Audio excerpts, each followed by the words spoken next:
here today. We are delighted to be joined this morning by colleagues, advocates, service providers, policymakers, researchers, and people with lived experience of homelessness. Welcome to all of you. My name is George Nashak. I'm the President and CEO of Care for the Homeless. For over 40 years, Care for the Homeless has ended episodes of homelessness by integrating high-quality health care with residential and social services. We believe that thoughtful policies implemented through well-designed programs and comprehensive support systems are really the only way to end homelessness at the end of the day. That's why we are dedicated to engaging in public education, research, and policy analysis in parallel with our work as a service provider. We try to be intentional in the work we do and inform our practice with the best thinking and information.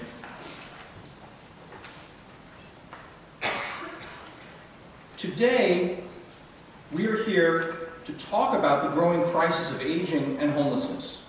The focus of this seminar was prompted by CFH staff who have been increasingly challenged by the special needs presented by older people experiencing homelessness, as well as insights shared with us by advocates with lived experience.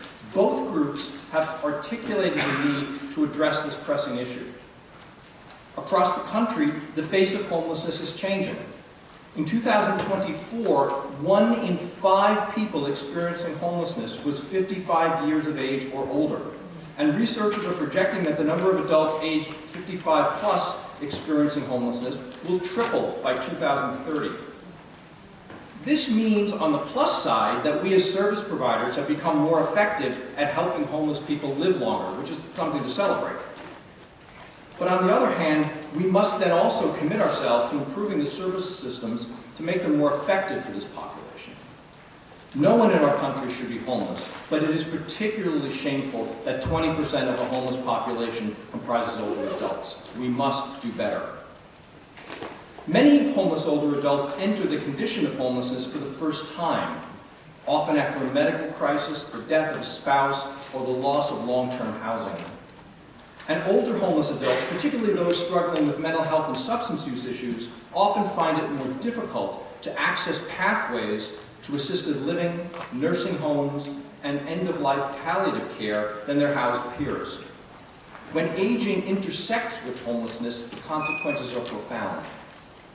Adults experiencing homelessness develop geriatric-type conditions 20 years earlier than their housed peers, including cognitive decline and chronic illnesses. Everyday tasks that most of us take for granted, climbing stairs, managing medications, accessing medical appointments, can become very difficult, if not impossible, for someone living in a shelter, and certainly for someone on the street. Even short delays in securing stable housing or care can accelerate deterioration, making recovery increasingly difficult.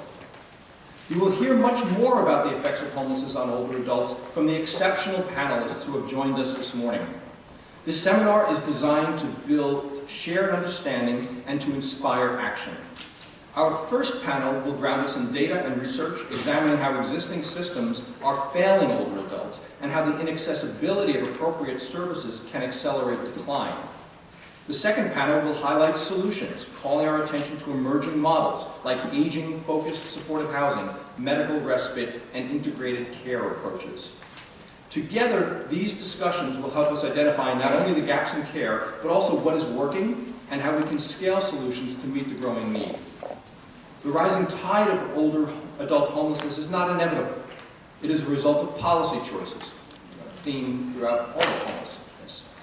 It's a result of policy choices, systemic gaps, and social inequities, and it is something we need to change. Solving this crisis requires collaboration across sectors: housing, healthcare, aging services, philanthropy, and government. It requires listening to those with lived experience, which we need to do each day. And it requires urgency because the numbers are climbing, and every delay has human consequences. As we begin today's discussion, I invite you to keep one question in mind. What does it truly mean to age with dignity? And what will it take to make that possible for everyone, no matter their housing status? Thank you for joining us in this important work. Before I introduce our first panel, I'd like to remind you that there are two ways that you can submit questions for the Q&A period at the end of each panel. You can scan the QR code on the screen or in your pamphlet and submit a question using Google Forms. Feel free to submit as many questions as you like. They will be moderated by the Care for the Homeless team. And alternatively, if you don't want to use that technology, you have index cards and pens. Please write your questions down on the index cards and pass them to the end of the aisle, and staff will pick them up. I would now like to invite our first panel to the stage. And while they're coming up, it gives me great pleasure to introduce our moderator, Giselle Bouthier. Giselle is the Research Assistant Professor and Co-Director of the Health by Housing Lab at the NYU Grossman School of Medicine. Giselle is a great friend of Care for the Homeless, and we are very excited to have her leading this discussion as her research focuses on the relationship between housing insecurity and health. Thank you all for being here this morning, and I hope you enjoy the presentations.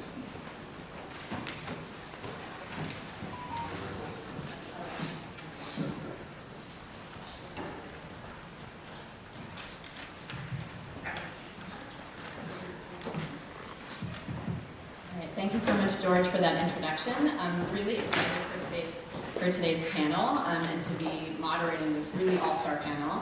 I just want to welcome Samara Scheckler, Tom Byrne, Ulrich Nemhard, and Molly Bernstein. And I'll start off with asking each of them to tell us about yourself, your organization, and your areas of expertise. And maybe let's start at the end with Samara. Thanks so much. It's wonderful to be here with everyone today. I'm Samara Scheckler. I'm a researcher at the Joint Center for Housing Studies at Harvard. I work within the Housing and Aging Society team, where we look at all kinds of aspects of aging and housing, from demographic trends to affordability and accessibility. We think about services and health and how those intersect in the home. And I'll be speaking today from a study that we did where we did interviews with providers across Boston who worked with older adults and people who are unhoused to think about what's unique and specific about aging and homelessness.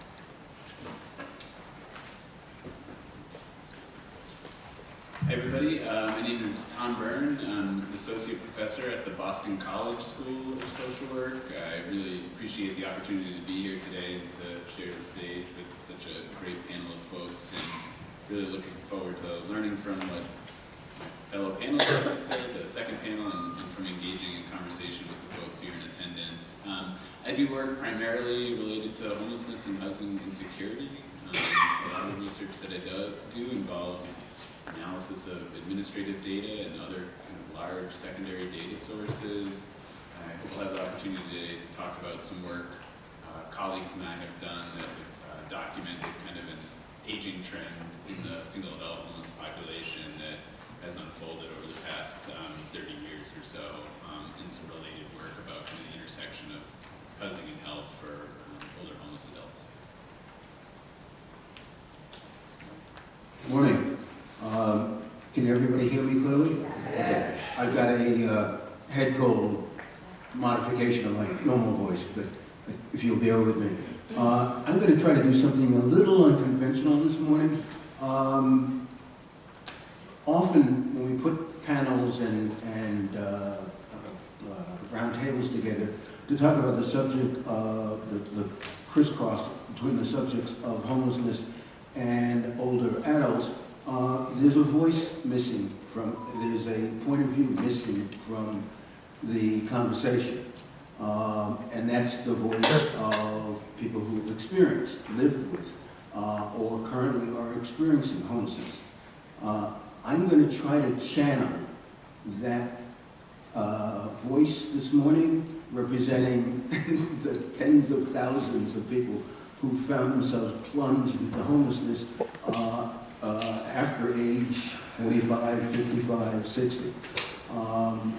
And to give you my channeling credentials, if you will, I've got three.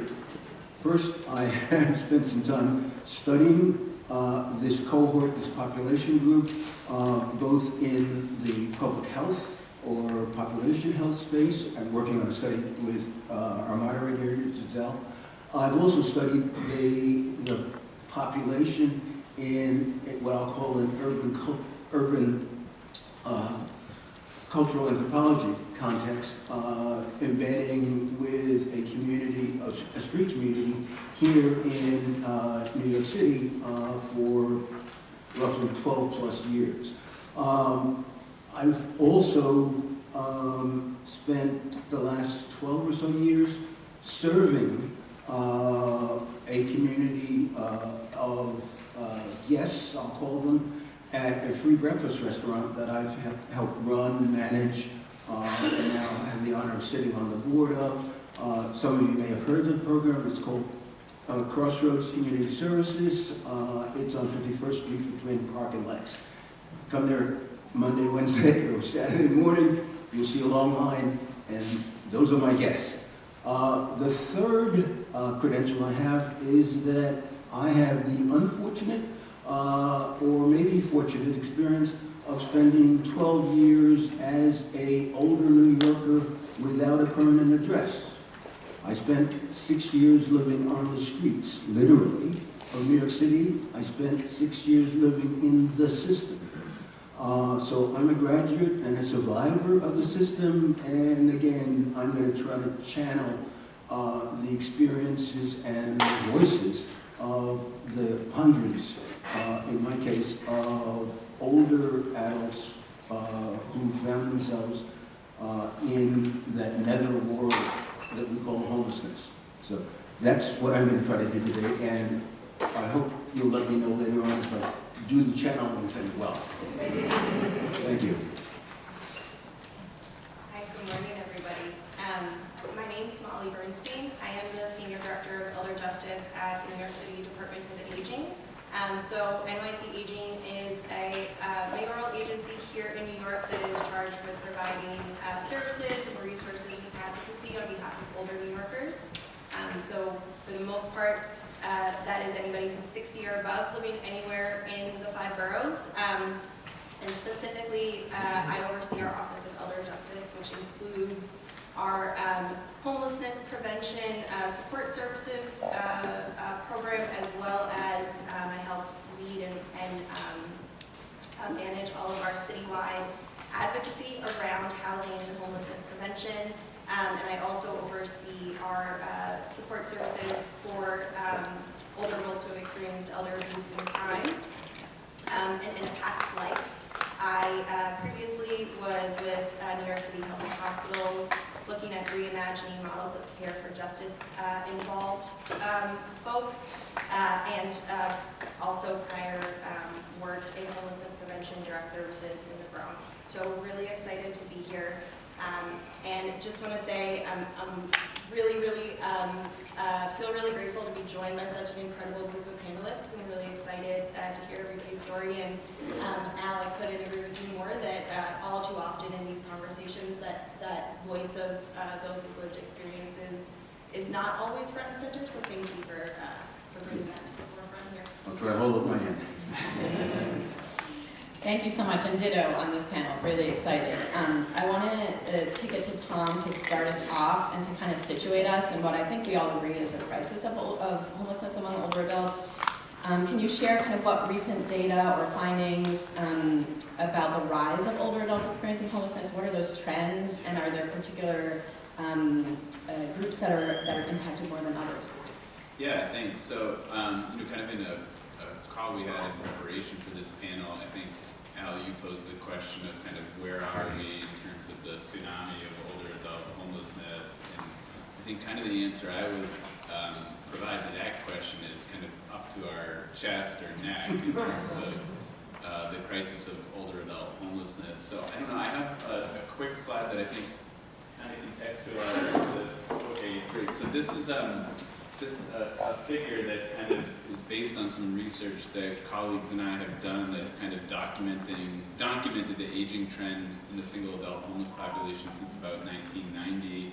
And this is based on a study that was published last summary. There's sort of a QR code there that will bring you to the full study if you're interested. It's quite short. It's as far as academic papers go, a really easy read. So basically what we did is we used data from the decennial censuses that were conducted in 1990, 2000, 2010, and 2020. And from those census data, what we were able to do is identify adult males who were residing in emergency shelter in each of those years. And we use adult males here sort of as a proxy for the single adult homeless population. And what this graph is showing is just sort of the progressive aging of the single adult homeless population between 1990 and 2020. So this is for the entire country as a whole. And what you see in the red line there, that's 1990, the peak age, the most common age of single homeless adults was the 34 to 36. In 2000, that had shifted rightward to 40 to 42. In 2010, it was 49 to 51. And in 2020, it was 55 to 57. And what you see kind of in that purple line there is a big bump in the proportion of the single adult homeless population that is between the ages of 65 and 74.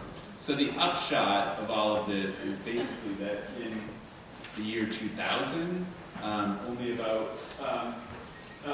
year 2000, only about 1 in 15 or 7% of the single adult homeless population was age 60 plus.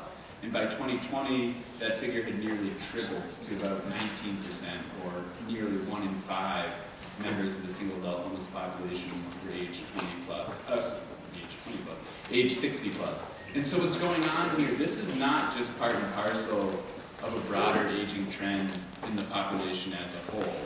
What's going on here is sort of a distinct birth cohort effect in the single adult homeless population. So if you were to plot a similar graph for the general population, it would not look like this.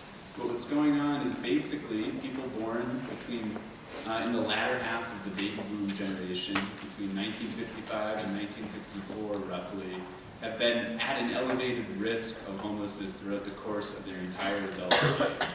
And the reason for this, there's sort of a demographic theory that explains in part this phenomenon.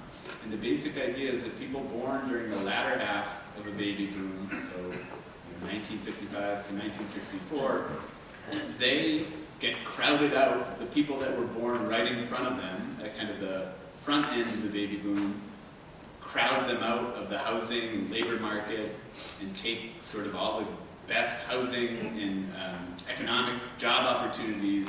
And so people born at the tail end of a baby boom generation are at a risk for a whole host of social and economic outcomes, one of which is homelessness. So now that this population is kind of reaching their early 60s, we have this emerging crisis or ongoing crisis, or a crisis that we're really deep into at this point in older adult homelessness. And really quickly, these are the national numbers, but the picture, if we go quickly to the next slide.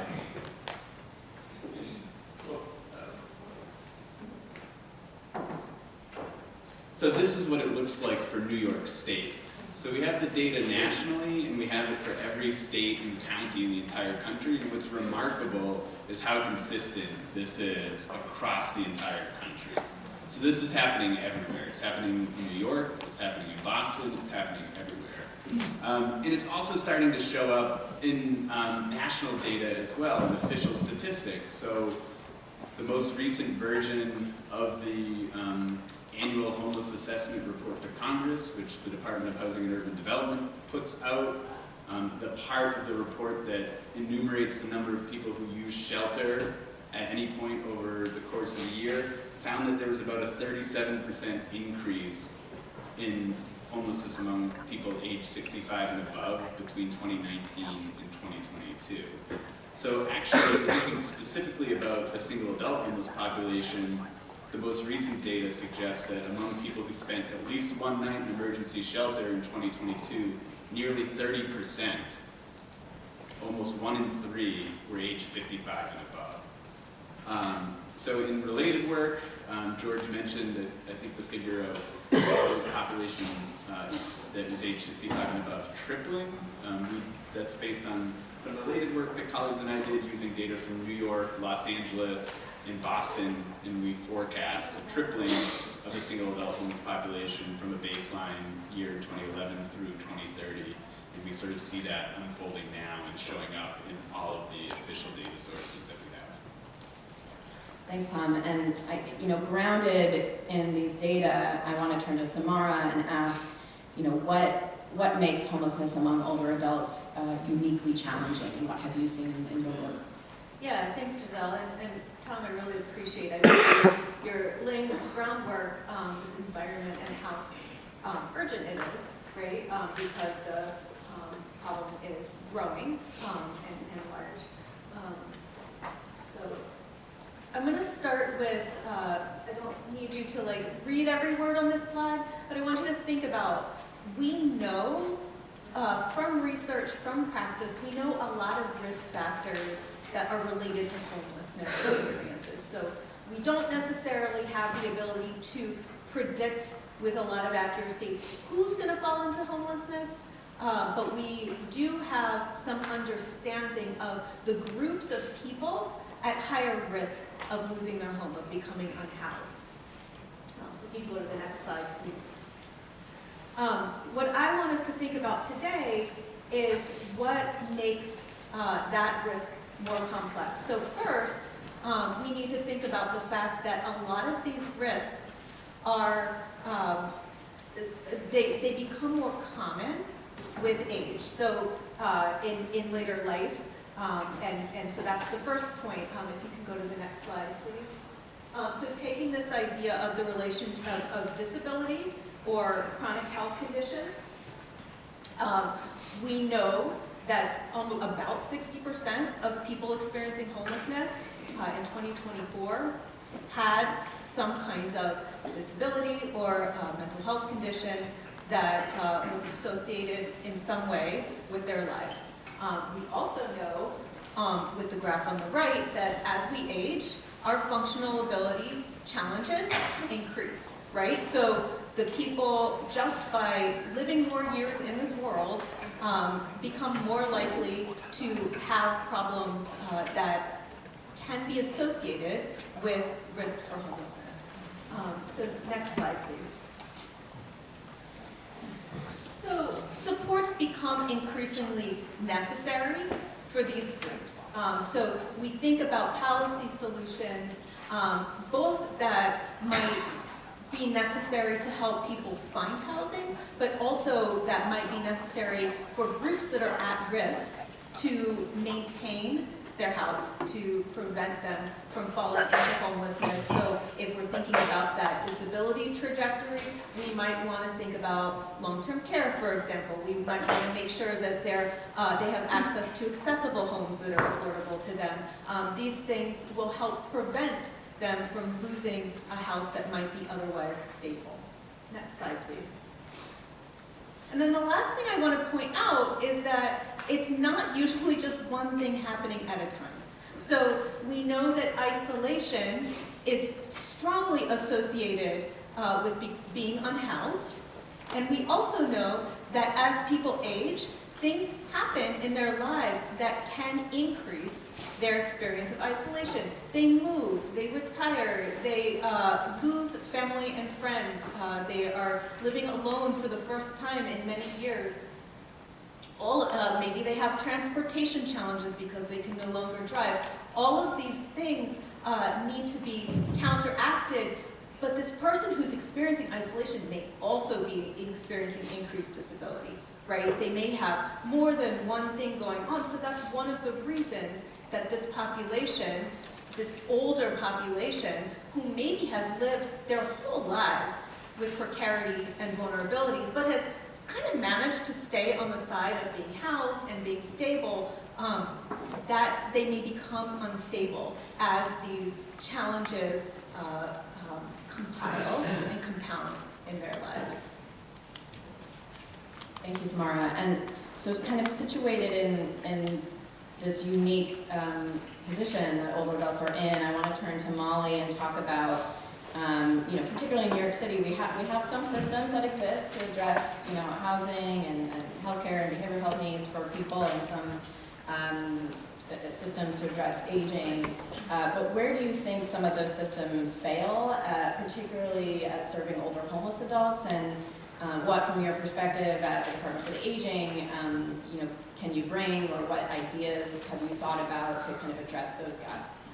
Yeah, so, I think I'm going to say something that might sound like a revelation to some folks in the audience. Our systems are really complex. Is that shocking? Are there any direct service professionals here today, or anybody who, okay, great.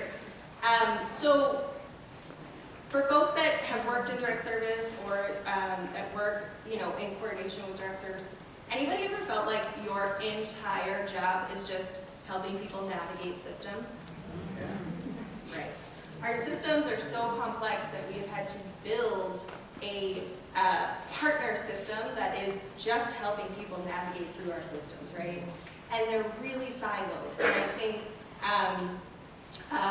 some of the information you shared, Samara, was really, really helpful in grounding this conversation, because more often than not, housing crises and experiences of homelessness are not happening in a vacuum, right? It's pretty rare that we see someone who is unhoused but has no other needs, right? No other challenges. And so folks are navigating multiple systems that are all really, really complex and that are often really siloed.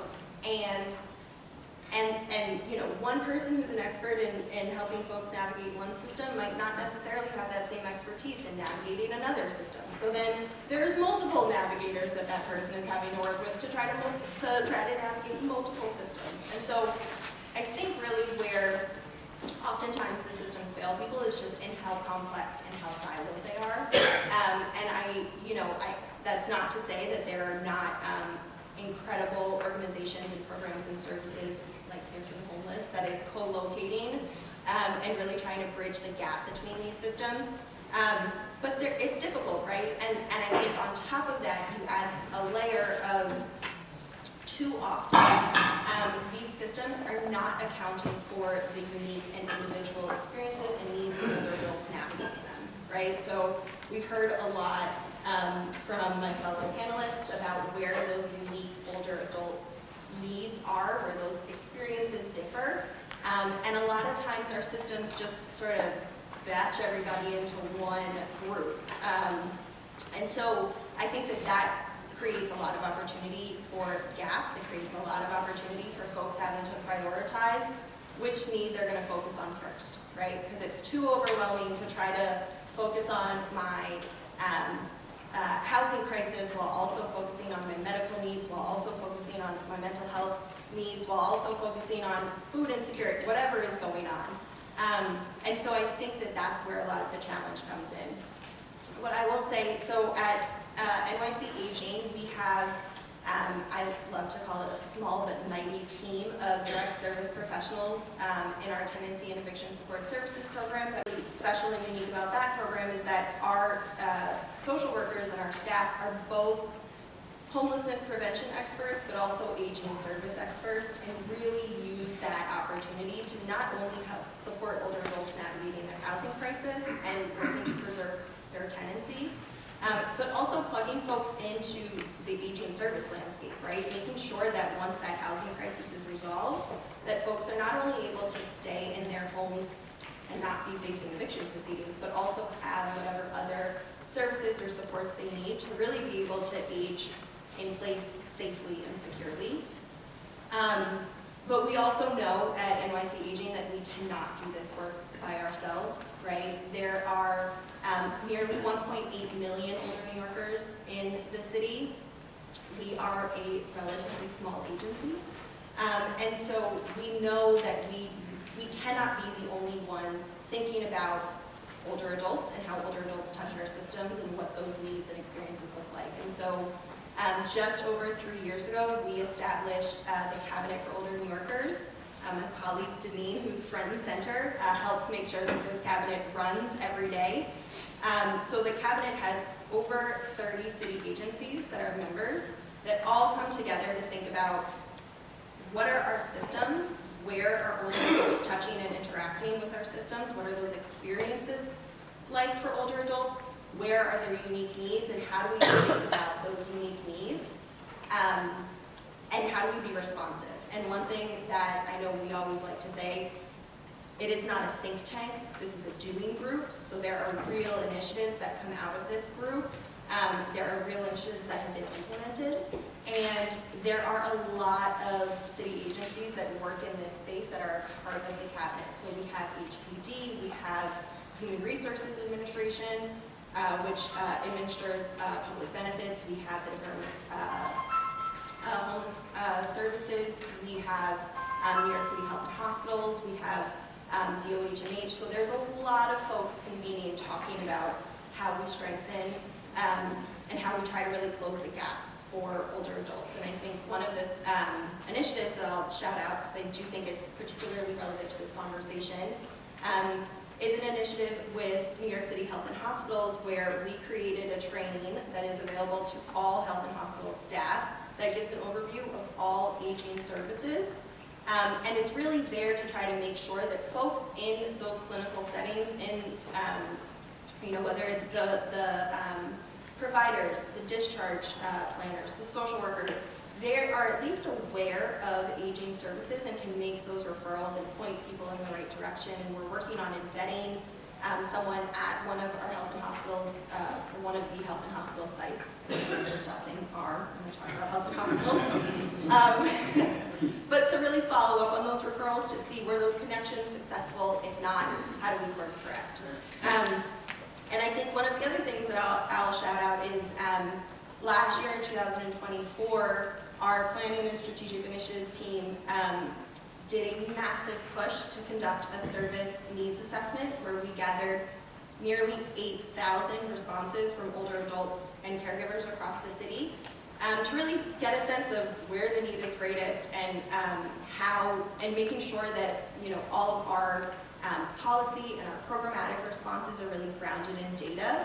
And we saw in that service needs assessment that there is a huge crisis of affordability among older adults and caregivers in New York City. And so I didn't prepare a slide, but I'm going to rattle off a couple of numbers. But of the nearly 8,000 responses, more than 1 in 4 said that they did not have stable or reliable housing.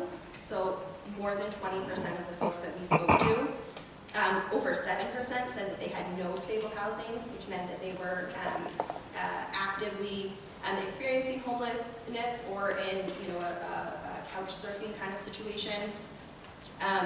More than 1 in 3 reported some accessibility limitation that made it difficult for them to leave their home, right? So that that gets to what a lot of my colleagues were talking about earlier, that older adults can have a home in the community, right? But if it's not accessible, if it is preventing them from being able to be in community and have those social connections, that can really create a challenge. Over 40% reported difficulty paying at least one bill. So we know that folks are struggling, right? The most common bill that people reported having difficulty paying was their rent or their mortgage. Not a huge surprise. We also saw that reported difficulty paying at least one bill was more common among the younger folks within that older adult cohort, which mirrors, Tom, I think a lot of the data we saw in the graph that you shared. And we, among folks that reported an affordability issue, so that could be difficulty paying at least one bill, that could be unstable housing, it could be folks that were facing food insecurity or people who were unemployed not by choice. We also found across the board in all of those categories that there was a significantly higher rate of people experiencing loneliness, social isolation, and having increased mental health needs. So it really is, it's a pervasive challenge that we're seeing, and it really seeps into a lot of different areas. And so we know that from the city's perspective, we need to have a really well-rounded approach and response that is not solely focused on just one of these needs, because we know that they're not all happening in a vacuum.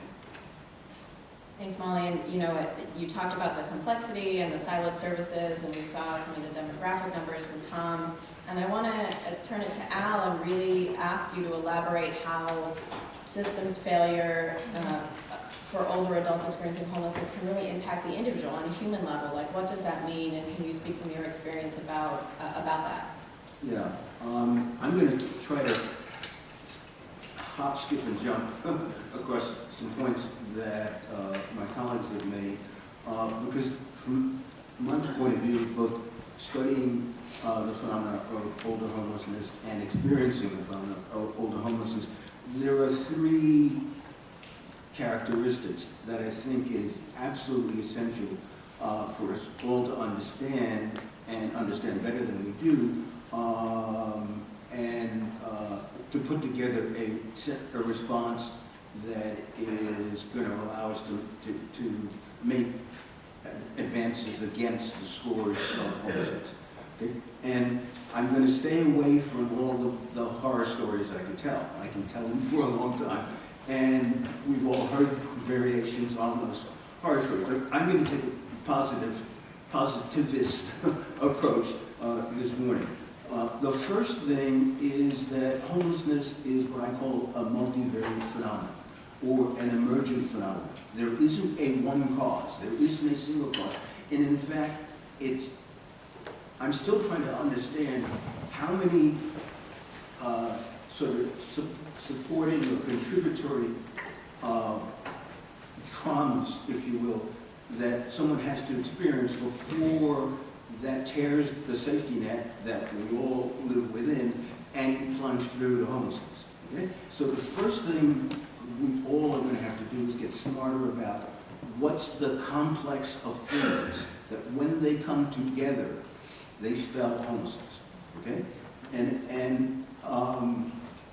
it may be different for different age groups, or may be different for people starting from different points, if you will. I like to think of homelessness as something we plunge into. Some of us start from a different height, if you will, and we fall further, and some of us hit our heads and end up with amnesia. I think that describes my experience. Others of us are in the precarious category for most of our lives, and we get one trauma too many, and we tip over. Okay? So one of the things that I'm working on is trying to find a calculus, if you will, that would allow me to calculate what are the combinations of trauma in what degree that spell a high probability of tipping over into homelessness within the next 6 months to 12 months. Okay?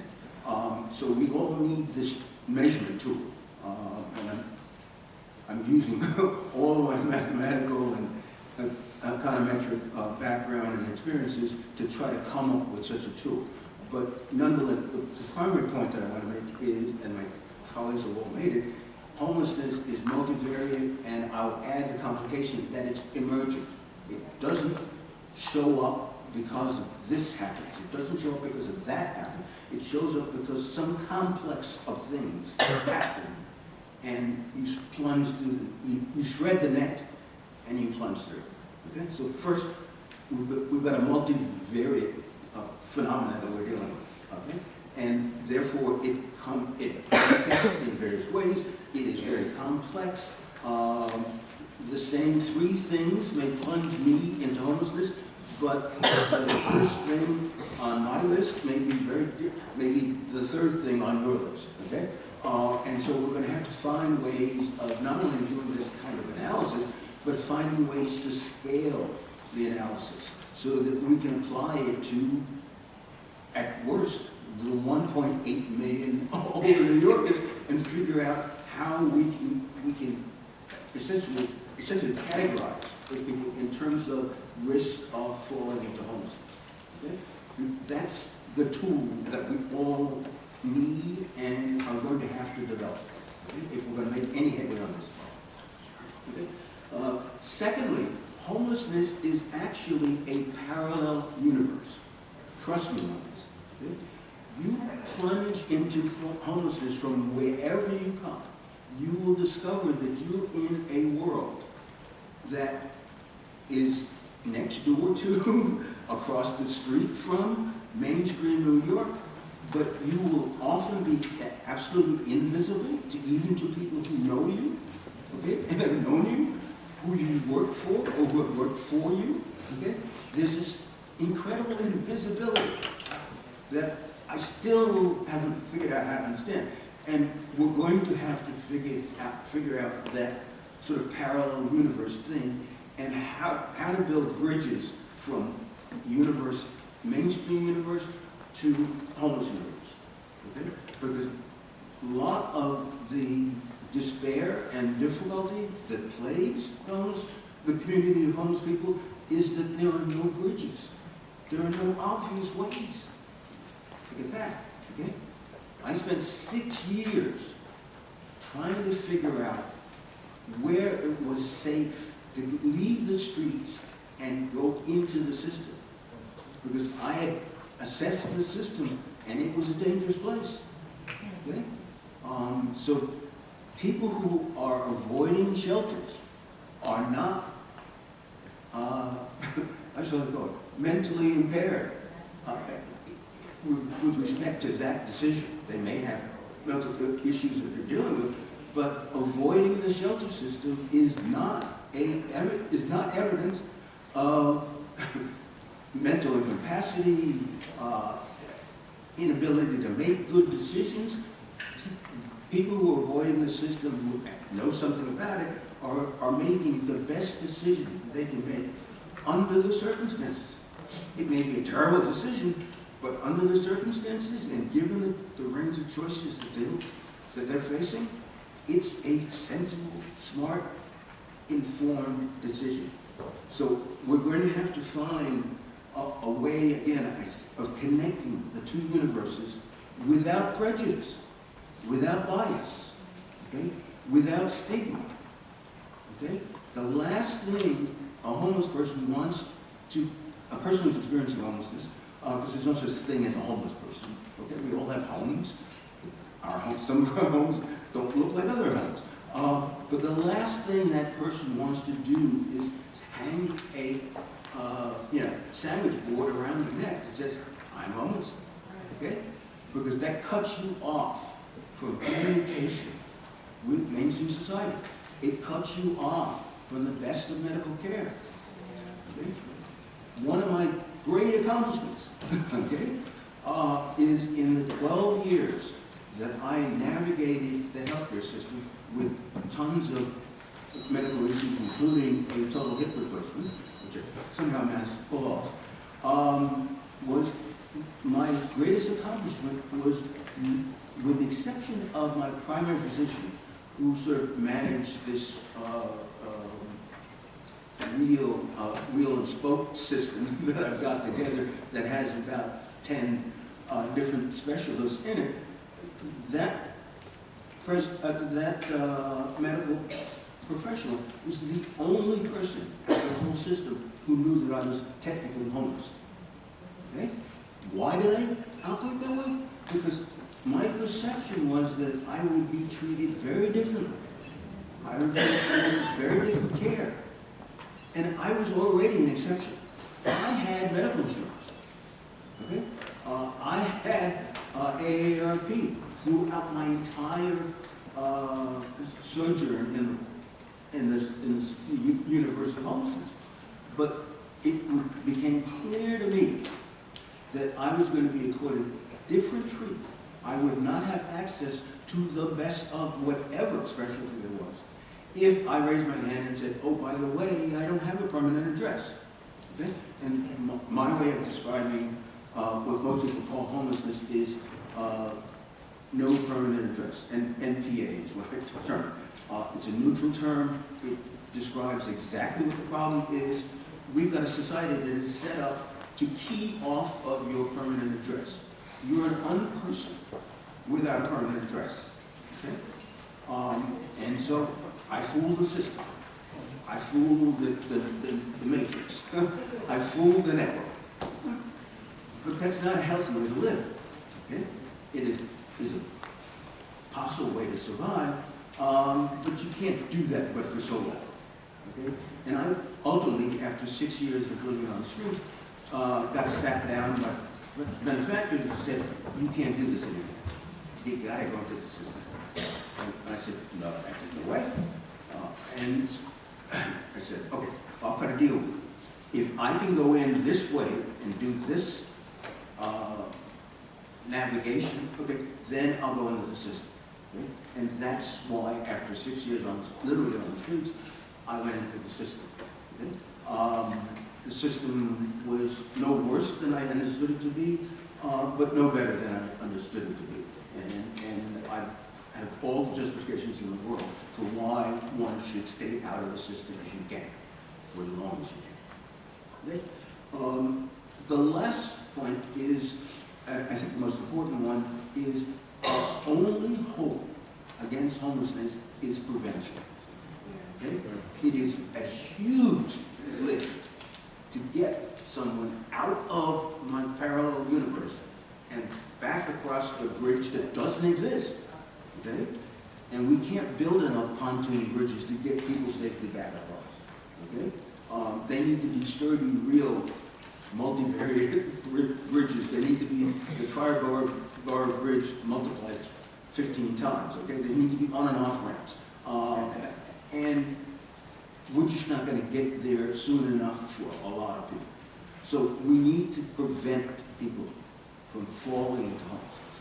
We need an early warning system. We need to understand how much trauma, multiple trauma, is too much so that we tip over into homelessness. We need to put our collective intelligence together and say, okay, who is most at risk? Okay? Let's play triage. Let's triage prevention.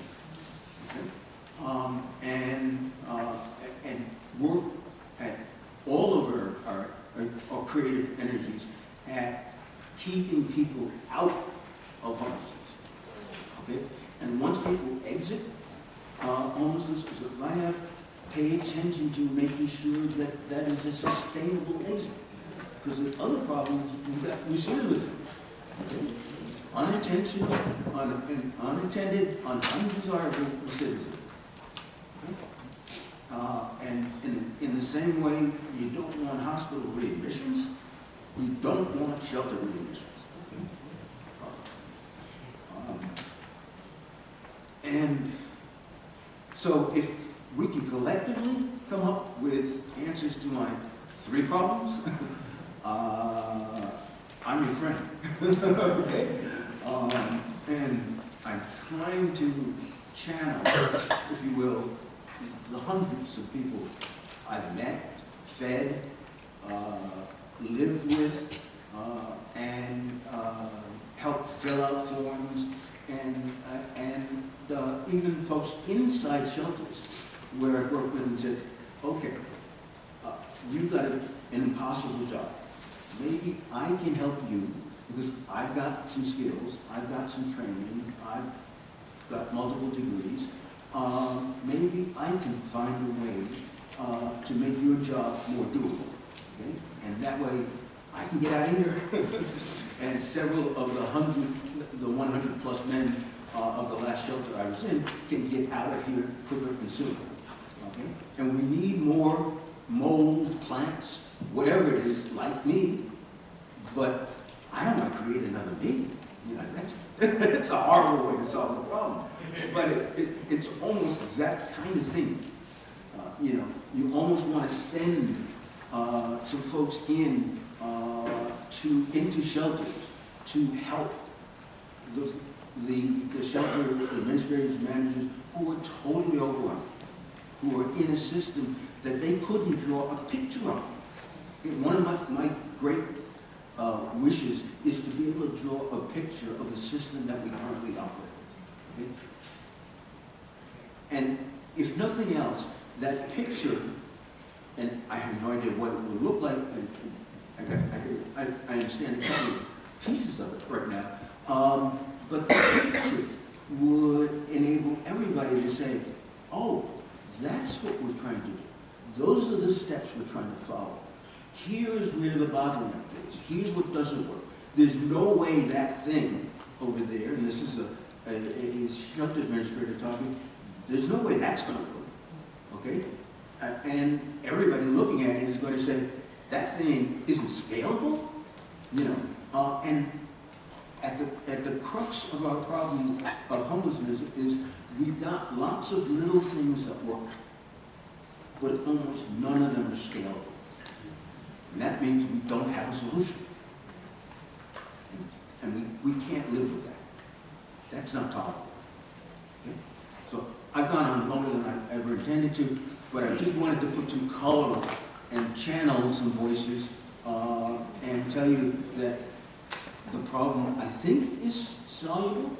I just don't know how. It's much bigger than my big brain can get my head around. And it's going to take the intelligence and the due diligence and the energy and the creativity of everybody in this room multiplied by the power of everybody in this room to get our arms around this thing and wrestle it to the ground. Okay? That's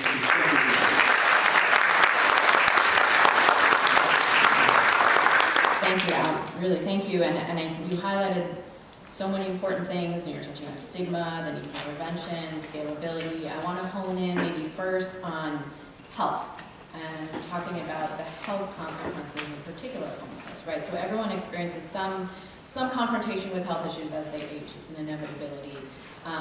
But maybe a question for Tom and or Samara. What, in your perspective and from what you've done, what do we know about how homelessness can accelerate health problems and or the gaps in the existing healthcare systems that we have that are not meeting or stepping up to the need? Yeah, I can take a stab at it just to start, and I'm curious to hear your thoughts too, Samara. So I think George alluded to some of what we know about kind of the health-related consequences of homelessness for older adults, and a lot of the best evidence that we have comes from a group of researchers at the University of California, San Francisco, led by Margot Kuchel, who've done a study, a really amazing study of older homeless adults in the San Francisco Bay Area, and it's previously done some work in Boston documenting a similar thing, but one of the most striking findings from that work is that, when you look at people who are age 50 and above and who are homeless, and you look at the extent to which they experience kind of geriatric health conditions and difficulties in completing activities of daily living, where they fall with respect to those things and kind of the aging-related health challenges that they have. If you're 55 and homeless, you have health-related challenges on par with somebody who's 75 in the general community.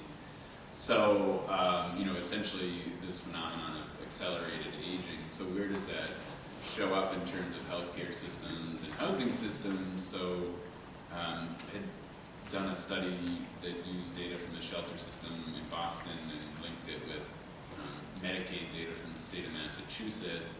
And what we did is we looked at people who entered emergency shelter for the first time at age 55 and older, and then we followed them forward from the date that they first entered shelter to see how many and at what point in time did folks enter a nursing home. What we found is within 4 years of people's initial entry into the shelter system, about 12% of them had a nursing home admission, and the highest risk of nursing home admission was in the month immediately after their initial entry into shelter. So 12%, that might not sound like a lot, but just to kind of contextualize that figure, so this is a population age 55 and above. If you look at the overall US population, kind of the best data that we have suggests that among people 65 and older, at any given time, about 3% of of that population is in a nursing home. So the comparison is not direct, but you can think about it as more than fourfold increase in the risk of nursing home admission among older homeless adults, but probably even higher because that's a population that's younger. So I think the other thing that goes on, and from other studies, and Giselle, you mentioned this, I think, too, in our conversation before, people who are experiencing homelessness and they go and access, and Al, you alluded to this, nursing home, other systems of care, they're highly stigmatized, and there's lots of barriers there to accessing health services that they might need. So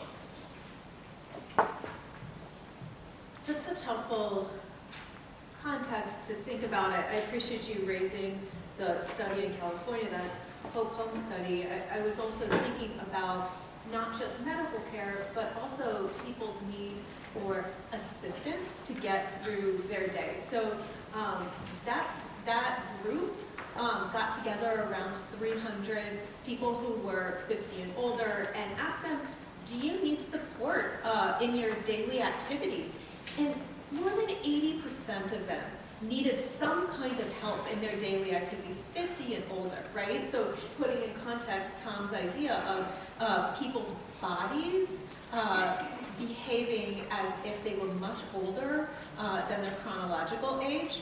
However, when people are living without an address, to use Al's really helpful framing, they were much less likely to get the help and support they needed. So among those 80, more than 80%, only about 15% actually had access to the supports that they need. And you can imagine how complicated it is to provide what we would envision as a house, home-based service to someone who doesn't have a permanent address, to someone who doesn't have a consistent place that they can be found every day.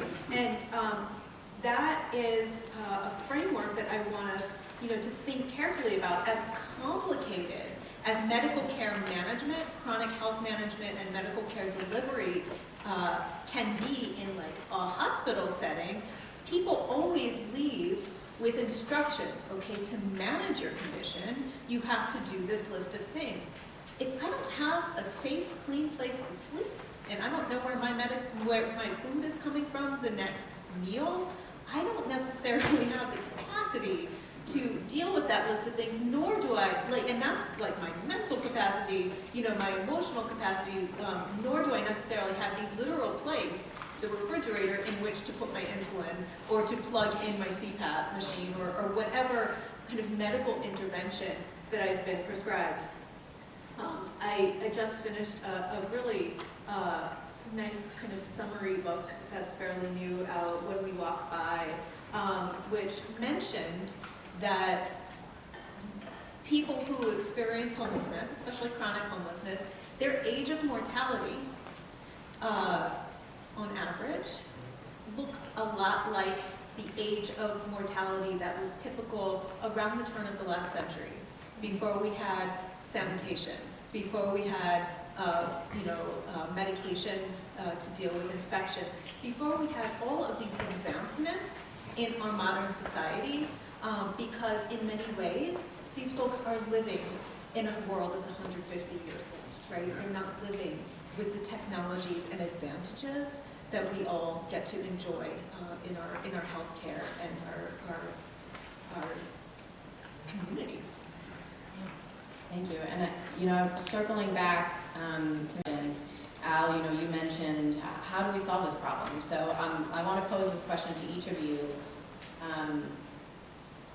If you could wave a magic wand, irrespective of many things that are happening in our society today, politically and otherwise, what one thing would you change to help older adults at risk of homelessness or who have become homeless? And maybe we can start with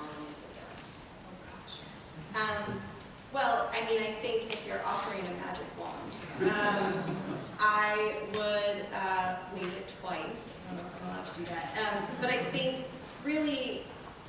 think if I could wave a magic wand and eliminate ageism, that would really go a long way towards helping to address a lot of these problems, because it really is something that is so insidious. It affects older adults, it affects young people, but it really also I think in a lot of these conversations prevents older adults from being front and center in a lot of these conversations and a lot of these considerations, and in the way that these systems are designed and the sort of model human and person that they are thinking about trying to serve. So that would be one of my ways.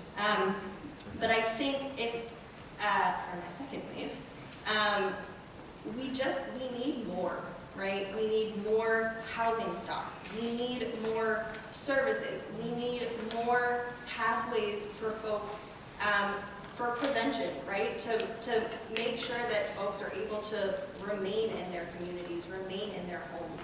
We need more pathways for folks who are experiencing homelessness or who do not have a permanent address to be able to get a permanent address. We need systems that are truly responsive to what folks are experiencing, and systems that are meaningfully accessible, right? Where someone can say, you know, my version of aging with dignity is living in this place and being able to have these accessibility features in my home so that I can remain safe, so that I can get out into my community. Having someone that is, you know, delivering meals to me because grocery shopping is challenging, having in-home care that can come in and assist with my activities of daily living. All of those things, we need more of all of them. So those are my Okay. If I could exercise the privilege of waving the wand twice. I want to create my diagnostic tool that would allow me to essentially evaluate, without being intrusive and invasive, the risk of incipient homelessness, if you will, for older adults, for the 1.8 million older adults in New York City. And then, and as part of that, I want to triage those most at risk. But my new powers make me wish that I could create shelters for older adults who already toggled into homelessness and put them back in the community. Okay? Look at the location of any shelter in New York City. They are in either mixed use or industrial or commercial neighborhoods. They are completely away from anywhere anyone would choose to live if they had choice. Okay? So one of the things we do with seniors, we provide a roof over their heads. If we get that far down the line, we sort them we sort them into age-consistent cohorts.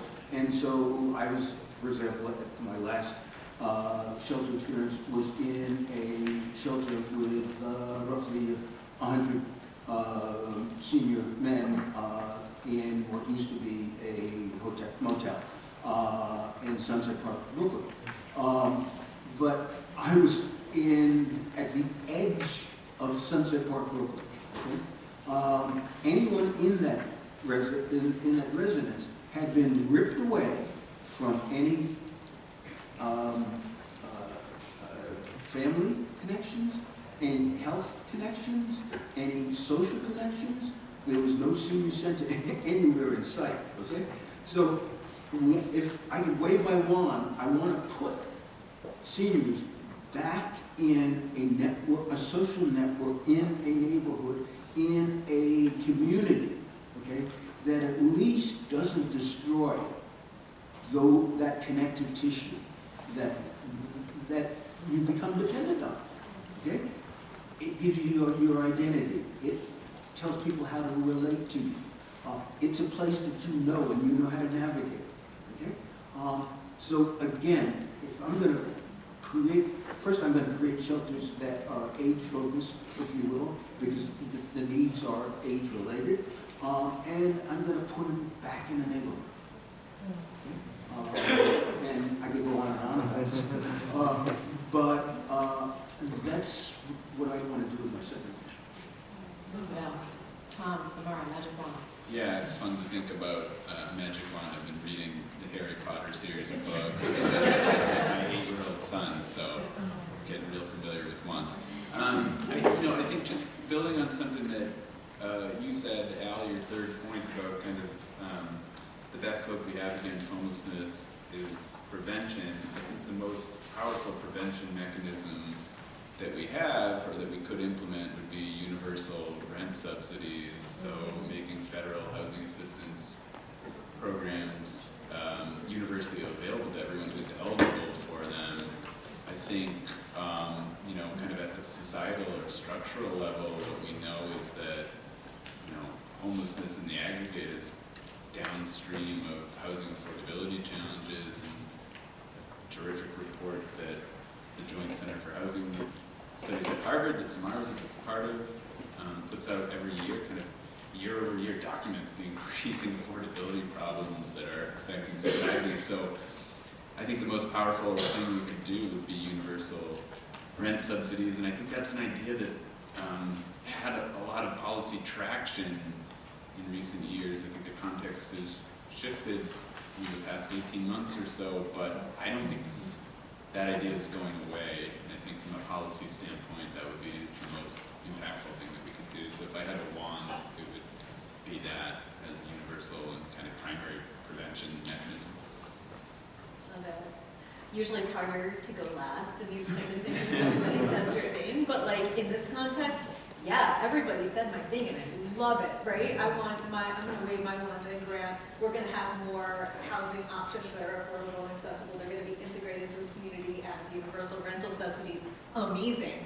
And I'm gonna add to that, I would really love to see with my wand waving Medicare cover long-term care and accessibility so that everyone has access to the services that they need when they age, and the ability to modify their homes so that they can continue to live in them, whether they're renters or whether they're owners. And on the flip side, not the flip side, but in terms of looking at other services, Medicaid needs to be able to cover food as part of its healthcare purview, and help with transportation beyond just to the doctor. Like, that needs to be more comprehensive, and making sure that people have housing needs to also be under the purview of Medicaid if we're not going to fully fund the systems that we have for providing rent affordability. So I would like to see our healthcare system expand to truly knit that safety net more tightly together for our older adults to prevent them falling through. Thank you all. I'm going to support everything that everyone said in terms of that question. We're going to move on to audience questions. We have quite a few, and so we'll get to as many as we can. And the first is, what data, research, or evaluation gaps need to be filled in order to better understand the landscape of aging and homelessness? And I'm going to selfishly punt this to Al to talk maybe about some of the work we're doing together. Yeah. As I said earlier, we don't understand at the ideology level what it is that produces homelessness. Okay? We need to do fundamental, basic research and tie that down, because that's what's going to allow us to literally leapfrog our efforts. Okay? If I know that 1, 2, and 3 explain 80% of the tumble into homelessness, and I can measure 1, 2, and 3 in some useful way that is non-invasive, then I'm way ahead. Okay? I can actually do useful prediction. Okay? If nothing else, I can use the demographic wave that the baby boomers are presenting to us to say, okay, if the incidence of this 1, 2, and 3 stays constant, okay, here is the demand for shelter that I'm going to be facing. Okay? I need to scale up for that. Okay? I need to tailor the capabilities that I offer in that black box that I'm calling I hate the word shelter. But intermediate protection, if you will, protection and treatment, which are the two things that need to go together, then I have some idea of what are the specialties that I need to bring to bear. Okay, how much of each of those specialties do I need? Okay? And then my background is partially as an engineer and as a designer, and so I'm trying to design this thing that would be responsive to this demand that's coming at me. I need some tools, okay? And I don't have those tools now. So any other quick points on kind of data or things that we need to understand better for anyone else? I'm going to add one quick but not minor thing, that it's very difficult for us to understand the impact of housing programs on health, because most of our data sets that are health-oriented give us very little insight into the housing experience of the person, and most of our data that tells us about the housing unit tells us very little about the person who's living in that unit and their healthcare experience. So it's really difficult for us to understand when we have housing interventions, how effective are they? So married data or data that is more comprehensive would make a huge difference. Yeah, I agree with that 100%. So moving on to some of the other questions now, so we can get to some of them, and this one maybe for Molly. If someone is facing the threat of homelessness or is homeless right now, what services are available that you would suggest they go to? Yeah.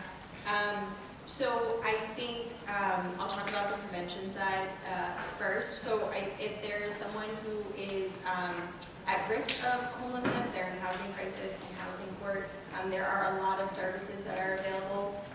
So HRA, the Human Resources Administration, offers a lot of resources. There are home-based community providers all across the city, which folks may be familiar with. I used to work in home-based, so I'm a fan of theirs. But they also provide sort of court-based advocacy and assistance navigating and resolving housing crises.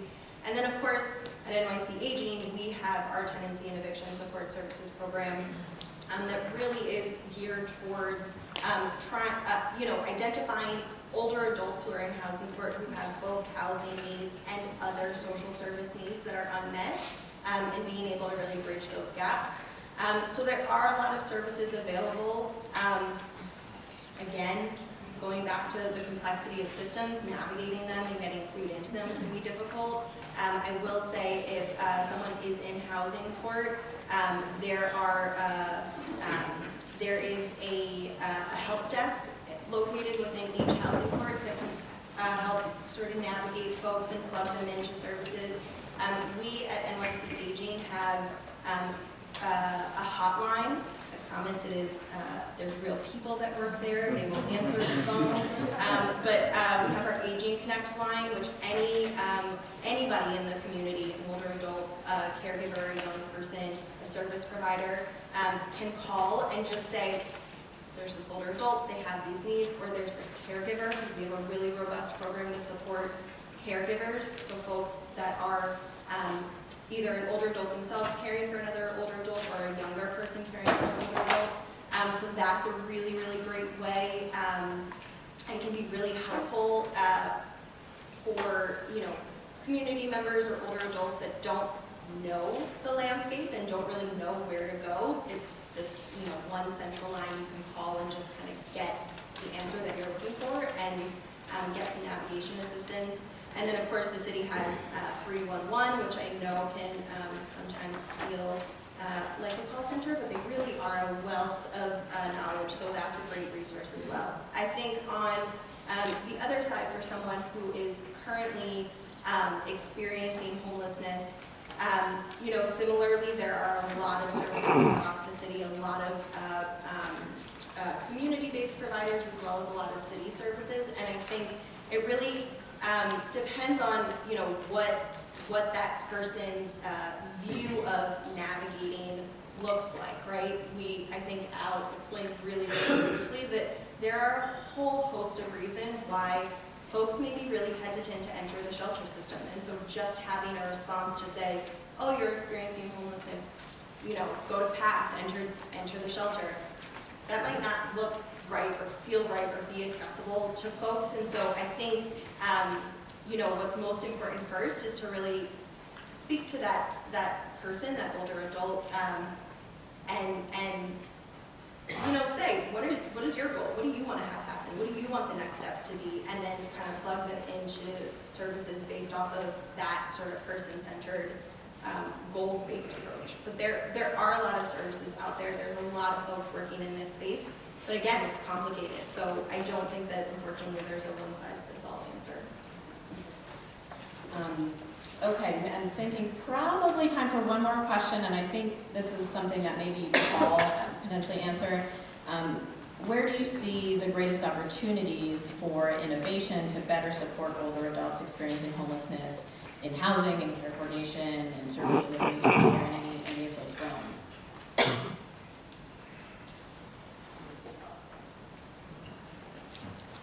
It struck me the other day that there are incredible things being done with artificial intelligence in addressing and untangling or detangling complex systems. I've yet to hear or see an example where someone has taken that technology and applied it to this, I'll call it spaghetti soup, that we're all up here and many of you are familiar with, that says, okay, if I could draw my outline, and I could identify that there's a bottleneck, there's just too much information that needs to be sorted, collated, sequenced in some way or another. If I could apply technology to that stream of things, if I could have a map, I could detangle my spaghetti soup and line it up in some sensible, orderly way, and I'm using this spaghetti as a metaphor for information streams. Okay, I've got this question. Okay, how do I get help? I'm about to appear in housing court. What's available to me? What options do I have? Suppose I apply a large language model to that problem. Okay, my guess is we can actually do something. I have yet to hear anybody trying to apply the latest technology that we've got to what is essentially an information problem. Okay? Homelessness is, yes, an information problem. It's also a money problem, but in many ways, money is information, and they're changeable for each other. So I would want to try to attack this spaghetti soup, if you will, with the best technology tools that we've got.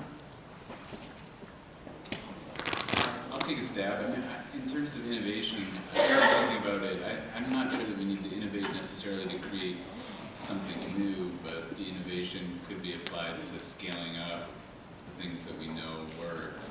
Just thinking back to your comments, Molly, about we just need more of things. So I think that's probably the area for innovation, is the scaling up of housing and other things that we know are going to be helpful. So how I would think about it. Yeah, I value that idea of scaling. I also want to add the note of streamlining. So I visited this fantastic property in Boston built by the developer Two Life last week. I got to take a tour of this 5-building property, housed about 1,000 affordable residents with affordable units, and it was beautiful, and there were so many, it was a lively place.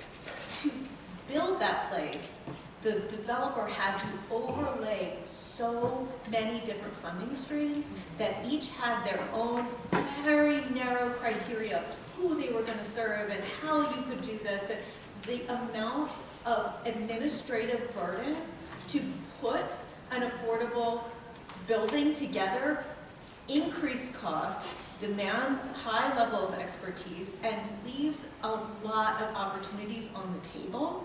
And I would say on the flip side, we have a services problem, an over-complexity and under-provision of long-term care services. So what I saw in this building was that people's individual service providers were coming in and out. There were buses coming and picking people up and taking them to senior centers around the community. There were services in the building. It was very dynamic, but many people have no access, right, to the services that they need because these services are so limited and so, in many states, difficult to access. But I want to kind of point out one model in Washington State. This year, in the next year, they're going to begin paying out on the first universal long-term care program in the U.S., where it's payroll tax, about the size of like a cable bill, is my understanding, and it can be leveraged for long-term care in someone's home at any point across their life course.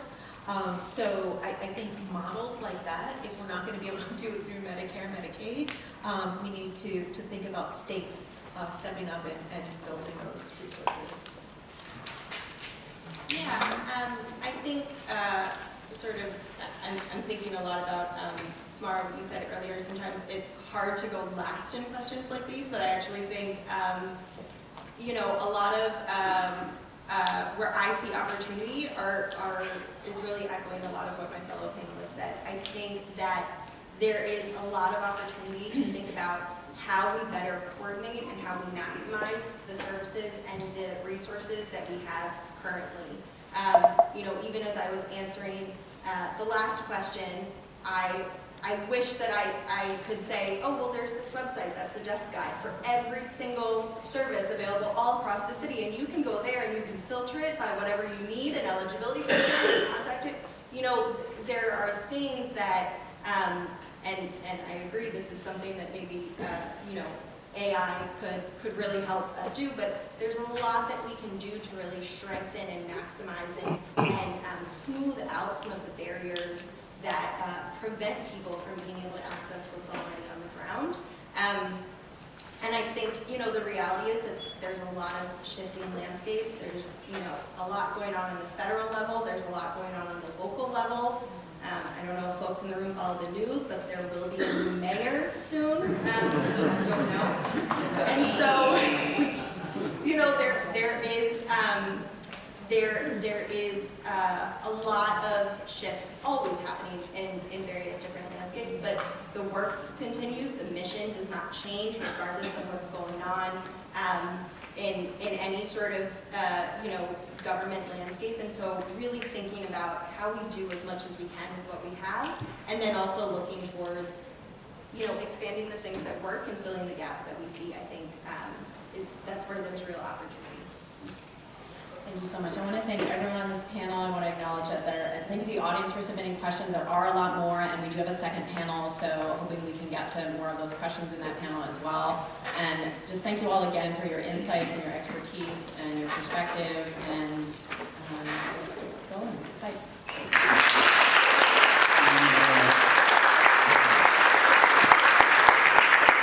Thank you to our moderator, please. Thank you.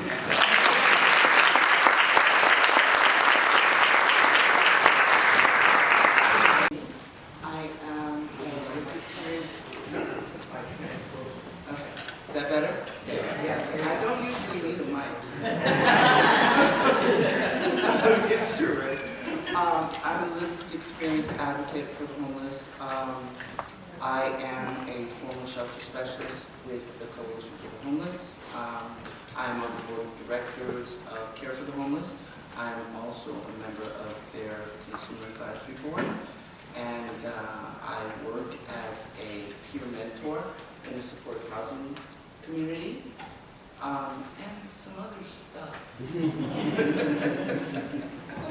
Okay, you had to be here. Good afternoon, everyone. I'm Troy Boyle, and I'm the Chief Operating Officer at ICL, the Institute of Community Living. ICL is a large nonprofit behavioral health and housing organization. We're just celebrating our 40th year, and we provide a range of services, including supportive housing, shelters, interdisciplinary mobile treatment, outpatient behavioral health, substance use care. About 4,000 people sleep under an ICL roof every night, and we probably serve about 11,000 New Yorkers every year. And we do have some special programming specifically for the needs of older adults, and I'm looking forward to discussing that today. Thank you. Jessie? Is this working? Yeah. Hi everyone, Jessie Schwartz, Director of Behavioral Health Complex Needs at New York City Health and Hospitals. If you're all from New York, you're probably familiar with New York City Health and Hospitals. We're the large public hospital system. There's 11 hospitals. We provide the majority of behavioral health services in New York City, serving over 80,000 adults every year, and providing 60% of the behavioral health services in New York City. I personally oversee a small behavioral health complex needs program. So that's a program designed to support our providers to meet the needs of people with complex health and social needs.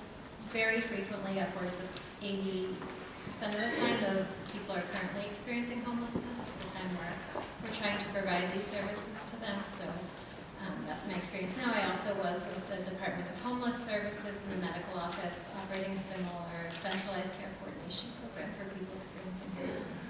Thanks for having us. Paul? Great. So my name is Paul Freitag. I'm the Executive Director of the West Side Federation for Senior and Supportive Housing, which very happily goes by WSFISH. We are an agency that provides almost exclusively services for older New Yorkers. We're not quite as big as ICL, but we have 31 buildings. We house about 2,500 people per night. I'd say really the most important thing for you to know about WSFISH is that we really provide the full continuum of housing services. So at one end, we operate one of the only homeless shelters in New York City specifically for an older population. We move through residences that we call our congregate care residents, where there's intensive service provision in terms of helping people with their ACLs, 3 meals a day.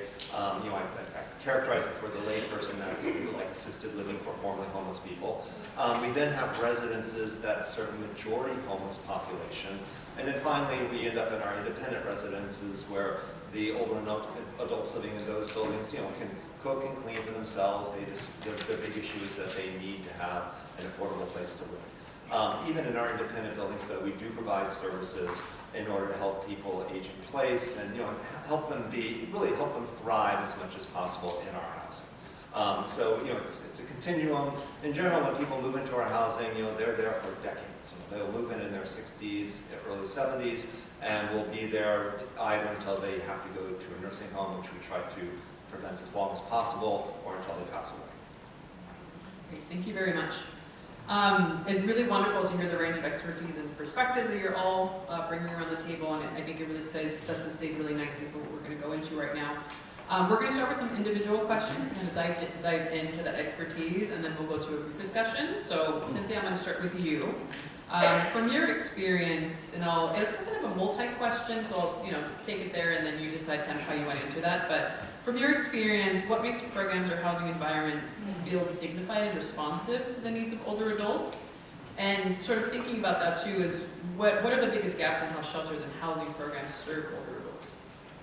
I think that what makes housing environments feel dignified for older adults is an understanding of the barriers that they face. I'm of a certain age, I'm a baby boomer, so I'm phasing out. Okay, I'm at the end of the baby boomer period, and 30 years, we will no longer be a thing. We will be a memory. So we have a certain kind of challenge that younger people don't face. We're really looking at our mortality. And so to be in a space where it's recognized that we have a wealth of experience, but we don't have experience with being in this situation. To be provided resources that enable us to do things on our own. I have a hard time navigating technology. Al was talking about AI. Well, Al is a scientist. AI to me is Terminator. And I have those fears.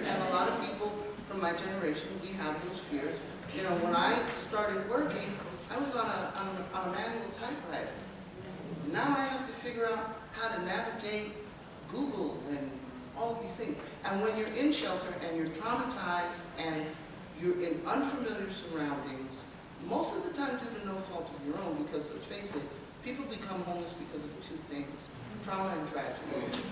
We never become homeless because everything is fine. And so those traumas, when you have less time to figure out how to get through it, seem to compound everything. So I think that an environment that is mindful of that, that is able to restore some of our ability to navigate the world, you know? We don't get a lot of socialization oftentimes when we're older, and our families have passed away, and our children have moved across the country, and all of our friends are in nursing homes or, you know, whatever. We need that socialization, and a lot of programs don't provide that. And I said that I work in a supportive housing community and as a peer mentor, and 2/3 of the population are seniors. So while I relate very well to them, their life is very different than mine. They're isolated in a studio apartment with mobility issues, cognitive issues, other health issues, and there's no one there to engage them. They don't get to go out on field trips or to museums or concerts or these types of things. And a good environment for anyone requires socialization in a healthy way. And we don't see a lot of that. And in shelter, except for some exceptions here, almost none of that goes on. Most people, housing specialists or case managers in shelter, they have no idea what the resources are for older adults. Because as was said in the previous panel, all of these things are siloed. There's not a whole lot of sharing of information. And I, as a peer, you know, I try to navigate these things for my clients, and I have a hard time. And I've been doing this for multiples of years. And I still have a hard time tapping into resources. So that's something else that needs to be made a lot more efficient, a lot more streamlined, and that will make it absolutely more welcoming because it will be easier to navigate, not only for the senior themselves, but for those of us who are trying to assist them. Thank you, Cynthia. That perspective is really critical, and I think will ground us as we move through this. Paul, I'm going to go to you now. What does aging-informed supportive housing and shelter services look like in practice? What lessons have you learned when implemented this type of programming? Okay, so I always like to sort of start responding to a question like this to talk about a conversation I had almost a decade ago when I was talking to the director of our social services at WISFISH. And one thing about WISFISH is we not only provide all-in housing, we actually provide all-in services. We try to work very hard to integrate our services into our housing. So she was saying to me that the number one thing our social workers face is helping our residents manage their health care. And that if we could really figure out how to do that better, that would be really a game changer. And so we really thought, okay, what are we going to do? So there was a fair amount of, a lot of people have asked us, why don't you begin to become a direct provider of medical services? Other housing people have done that. You can become a Medicaid biller. It's not hard, et cetera, et cetera. And we, uniformly decided no. We really want to continue being a not-for-profit that provides housing and services. And then we want to form strategic partnerships in order to be able to have our residents really access very, very high-quality health care. So how do we do that? The first thing that we did was we approached a co-location strategy. So at this point, we've actually co-located 3 federally qualified health centers, FQHCs, in our buildings. And I will say, I began by saying, once we co-locate, we'll be in utopia, it'll be all set, they'll provide medical care to the community and also our residents, it'll be so easy for them. And we found out that, it still didn't work. Our residents still were not accessing the healthcare, even though it was so easy to access it. And frankly, I found the FQHCs had different motivations than necessarily devoting a lot of time to cultivating relationships with the residents in our buildings. So then we thought, okay, we're going to take this problem on head on. And so we then got funding from a foundation in order to start a program we call the Wellness Week. And the idea behind this wellness wheel was that we really wanted to specifically train our social workers around the issues of how could they best partner with an FQHC in order to have the conversations that we wanted to have and in order to have an ongoing dialogue about our residents' health. The other part of this was to really ask the question, how can we empower our residents to take responsibility for their own health? So that instead of our social workers setting up all their appointments and really managing things for them, it really shifts to the residents, doing that. So we've launched this program. I think it's going well. We're looking at it. We're trying to figure out actually how to expand it. And then there's a third initiative that we're really focused on at this point, and that's that one of the things we realize is that as our residents age in place, the importance of quality care from a home health care agency is critical. And one of the things that we struggle with is, it's a crazy system to get into, but once you're into it, now you've been assigned that you can have a home health care worker come in 3 hours a day, 3 days a week. So what happens, that person comes in, helps you for an hour, even half an hour, and then they're done. Then they sit on your bed and watch TV and talk to you, and that's all fine, but there's got to be a better way. So we're actually now partnering with home health care agencies, and we're starting a partnership with health and hospitals to bring back an idea that's sort of an old idea that's new again, that we refer to as cluster care. And so the idea is that if we can get enough residents in one of our buildings working with the same agency, we can actually coordinate the care of the home health aides that come into that building so that it very efficiently can be used, and we can have essentially these services throughout the day. And so they could go do something for one resident, come back to where they're essentially located, and now do something for another resident. And so, that's actually a partnership that we're now really trying to explore. So I guess the short answer to your question is we're really, really working hard on what are sort of really profound partnerships that we can, create to address this issue of how to really integrate housing and healthcare. And we actually are launching a new partnership with health and hospitals. Maybe I'll talk about that in response to another question. And Paul, this isn't your supportive housing, or are you doing the home health care in the shelter as well? Yes, we do in the shelter as well. Okay. And I think you can talk a little bit about that, about the benefits of home health care, in shelter. So that's great. And I think also, Paul, to think of it, and maybe we'll get to that a little bit later as well, is these types of programs, this is going to be for everybody as well, is what does the city have to consider to sort of scale them to the need that we have? So sort of think of that in your answers as well, if there's like something that we can be scaling or something we can guide the city in with the new administration. So thanks, Paul. I'll move to Troy now.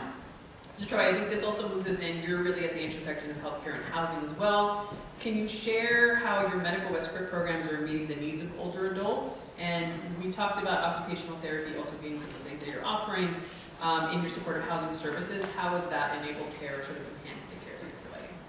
Sure. I'll start with our medical respite program, and just to give a brief overview of what our medical respite program is. Our medical respite program is through a partnership with New York City Health and Hospitals, and it's for people who have gone to the hospital, who are currently experiencing homelessness. We're having them discharged to the shelter system would simply not be safe. The vast majority of them are older adults with needs, the specific needs of older adults. Many of them have complex medical issues, mobility issues, neurological issues, and to discharge them to the shelter, it just would not be a safe discharge for them. So they will step down to our medical respite program where we have 24-hour on-site care, nursing, doctors come in and see people, they have their own room, access to bathroom, meals are served, and they can stay with us as long as they need for us to be able to access what's next for them. So about 60% of people access supportive housing within 90 days with us. The other 40% tends to go back to family or other living arrangements that are appropriate for them. But this is a great opportunity for people so that they're not being sent to a place where they just simply are not in a position to meet the needs. Now, it also helps to save money for hospitals, right? Because they don't have to have people in beds that perhaps that don't need to be there. So when you talk about replication, we believe that the medical respite model is something that could and should be fairly easily replicated throughout the system and would really create a safe place for these mostly older adults with these complex issues to go and be treated in a way that's respectful and appropriate to meet their needs, given at the time of their life and what they have going on. For our supportive housing residents, we provide a lot of supportive housing. Over 50% of the people in our supportive and affordable housing are over the age of 50. They are going to be aging with us. We want people to age in place. We want people to be able to stay in their homes, right? Many people come to us, they have the trauma of experiencing homelessness. We do not want people to not be able to stay in their home. We have recognized that we do have an aging population, that they do have special needs, and we have to meet the moment. We have to come in and we have to provide innovative services that can really provide people not only just to live, but to thrive, right? People, older adults, they have goals, they have dreams, they still have things that they want to work on. What do we need to do? What are the conditions we need to make in order for them to be able to thrive in this environment and really meet those needs? We started introducing occupational therapy in addition to our case management and nursing and behavioral health supports that we provide people. And we did that because we found that occupational therapy is a very versatile discipline. It can help people age in place. It can come in and look at the people's physical surroundings and say, oh, maybe you need a grab bar in the shower. It can also help people with neurological conditions. If somebody is starting to have neural conditions, well, they can help with that too. They can help with older adults in a range of different issues. They're even trained with behavioral health interventions. Cynthia eloquently talked about the isolation that older adults feel. Occupational therapists are great at creating a sense of community, of having people, getting the people who are older adults in our programs to come together for different cooking groups or socialization so that people who are older, they don't have to feel like they're on their own. So I'm a huge fan of occupational therapy, as you can tell. We have started as a discipline. We are planning on rolling it out. We are going to expand it through all of our housing. We are committed to it. And the one thing I would add to that also is that we're also developing housing that is specifically for older adults. We have our park edges coming online in the next few years. It is only for people who are 55 and above. We also have a shelter on Long Island that we started. Again, it is only for women who are 55 and above. Why is that? Because the feedback we've gotten from people in our shelters who are older adults are, they have different needs. Sometimes they feel like intimidated by being in a shelter with people who are a lot younger than them. Also, it helps people when it's women together, all the same age, it helps them foster a sense of community. Where they, and it's a beautiful thing to watch them come together, create community, and the resilience that they all have, that they share with each other, is just a beautiful thing. And I think when you're able to create that community for them, people really thrive, and it really is a wonderful thing to watch. Thanks so much, Troy. Paul, do you want to add a little bit to that? I mean, I know, and we did talk a bit about the benefits of sort of having the congregate. Sure, so I agree absolutely with everything that Troy said. It sounds like great work. We kind of are doing the step 2 to the respite program that Troy described. We're actually partnering with health and hospitals in order to provide permanent housing for people who are sort of, for lack of a different verb, marooned in a more hospital setting and who could live independently if in fact they could have the services that they need, knit into their housing setting. So we've actually just gotten TCO in a new building, and within this building there are 2 floors that are specifically focused on providing enhanced services, and we're partnering with health and hospitals in order to get referrals from health and hospitals, one of the sources of referrals, into people who would live on these 2 floors.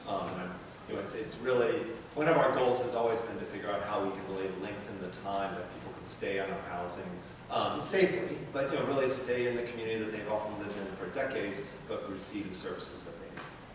Thank you. And Troy, in terms of the occupational therapy, how do you logistically, what is the funding stream or something like that? How do you implement something like that? We've actually used... If you're interested. If you're interested. I'll try not to get too technical here, because and part of the reason you ask this is that, occupational therapists can't directly bill Medicaid for the services they provide in supportive housing, which is part of why I think this question is being asked.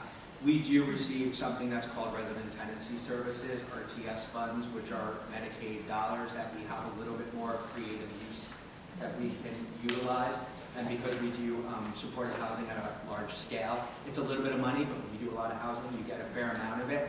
We took some of that money and we self-created the positions, 3 of them, with those dollars specifically for occupational therapy, because we just felt like it was the right thing to do and we really needed to meet the moment.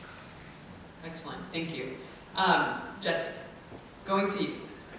We're talking a lot about systems here, so I think, part of what we can talk about, you're obviously from Health and Hospitals, is linking a lot of those connecting systems.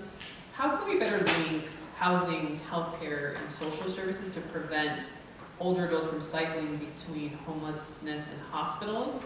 And where do you see collaboration having the most impact there? Great, thanks. So as you can see from my fellow presenters, there's already a lot of collaboration happening with health and hospitals.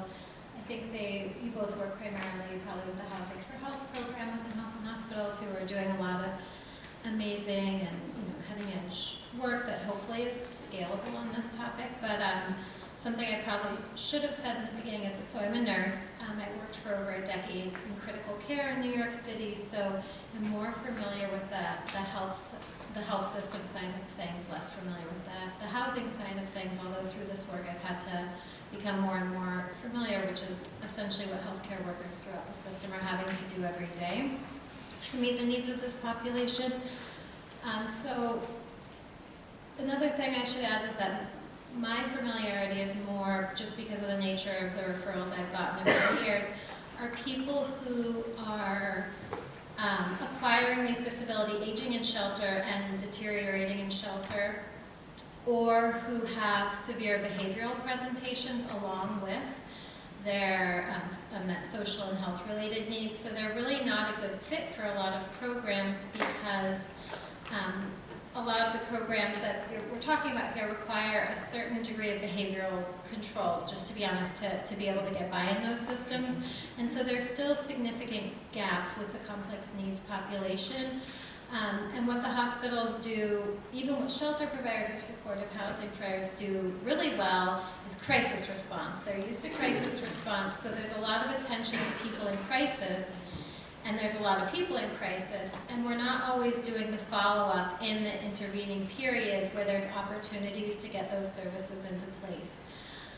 So I'll just give a quick example of someone I worked with over the years. This was someone who had been in shelter for over 12 years, was eligible for OPWDD, had an SMI diagnosis, was aging in shelter and acquiring some new cognitive decline. Because of her inability to connect with services, she'd never had a supportive housing application submitted in the 12 years she was there. She cycled throughout the shelter system and was in the ED quite a lot. Now, because she's OPWD eligible, she's eligible for housing with wraparound services, ADL support, community living support, but she was never connected because of these behavioral conditions that were kind of masking that were interfering with her ability to engage with providers. So she was experiencing repeated trauma in the shelter system, repeated trauma on the street, and really didn't trust anyone at that point. Healthcare providers, shelter providers, the whole gamut. So what we did in that case, and what I think is a good interim solution, because I don't have a perfect solution right now, is that every time someone's in crisis, you use that as an opportunity to get as much in place as you can, and then you make sure that process continues through. And you can ask your hospital, ED, CPAP, wherever the person is, to help support that process. And it has to be a concrete, doable ask. If you're calling the hospital and saying they need to go to a psych hospital, they need to be admitted to psych, and that's all you're saying, you might not get that. But if you're saying we want to submit an application for so-and-so service, or we want to get a psych eval for a different level of supportive housing, we think their current level isn't sufficient. These are things a hospital can partner with you, on, and you should be asking for and communicating with. I mean, you should make it clear to a hospital when you're in another system that you are, with consent and everything else, part of this patient's care team, and you're really there to support them and engage them in services. I know it's easier said than done, but so many of our resources are going to crisis response in this city. I mean, a disproportionate amount. And, to shift that away really requires right now, similar to braiding funding together, we need to braid services together for these folks to get them what they need to be safe, and stable in the community. So that's my, simple thoughts. No AI, just, starting a fire with 2 sticks, that's it. No, really, Jesse, can I also, you touched on this a little bit, but what challenges exist in identifying and addressing cognitive decline, dementia, severe mental illness among unhoused older adults, both from your perspective from hospitals and also when they're going to these, shelters tends to be the places that they tend to go to. Okay. So cognitive decline, really big issue in the system, cognitive issues. There was a study, and I missed the first presenter, all of it from Harvard, but there was a study I looked at that was sort of screening people at shelter for using MoCA for cognitive impairment that found around 72% scored as like moderate cognitive impairment. So that's the majority of the people in the single adult shelter system. They may not all need services. It might, they might be adapted to that and be okay, but just to demonstrate how high the need is. And there's no neurologists here, I'm hoping, and if there are, just feel free to jump in and correct me. But my understanding with a neurology diagnosis of any sort is that you really need to have serial assessments of a person, and you really need to have a complete sort of psychosocial and medical and behavioral health history, because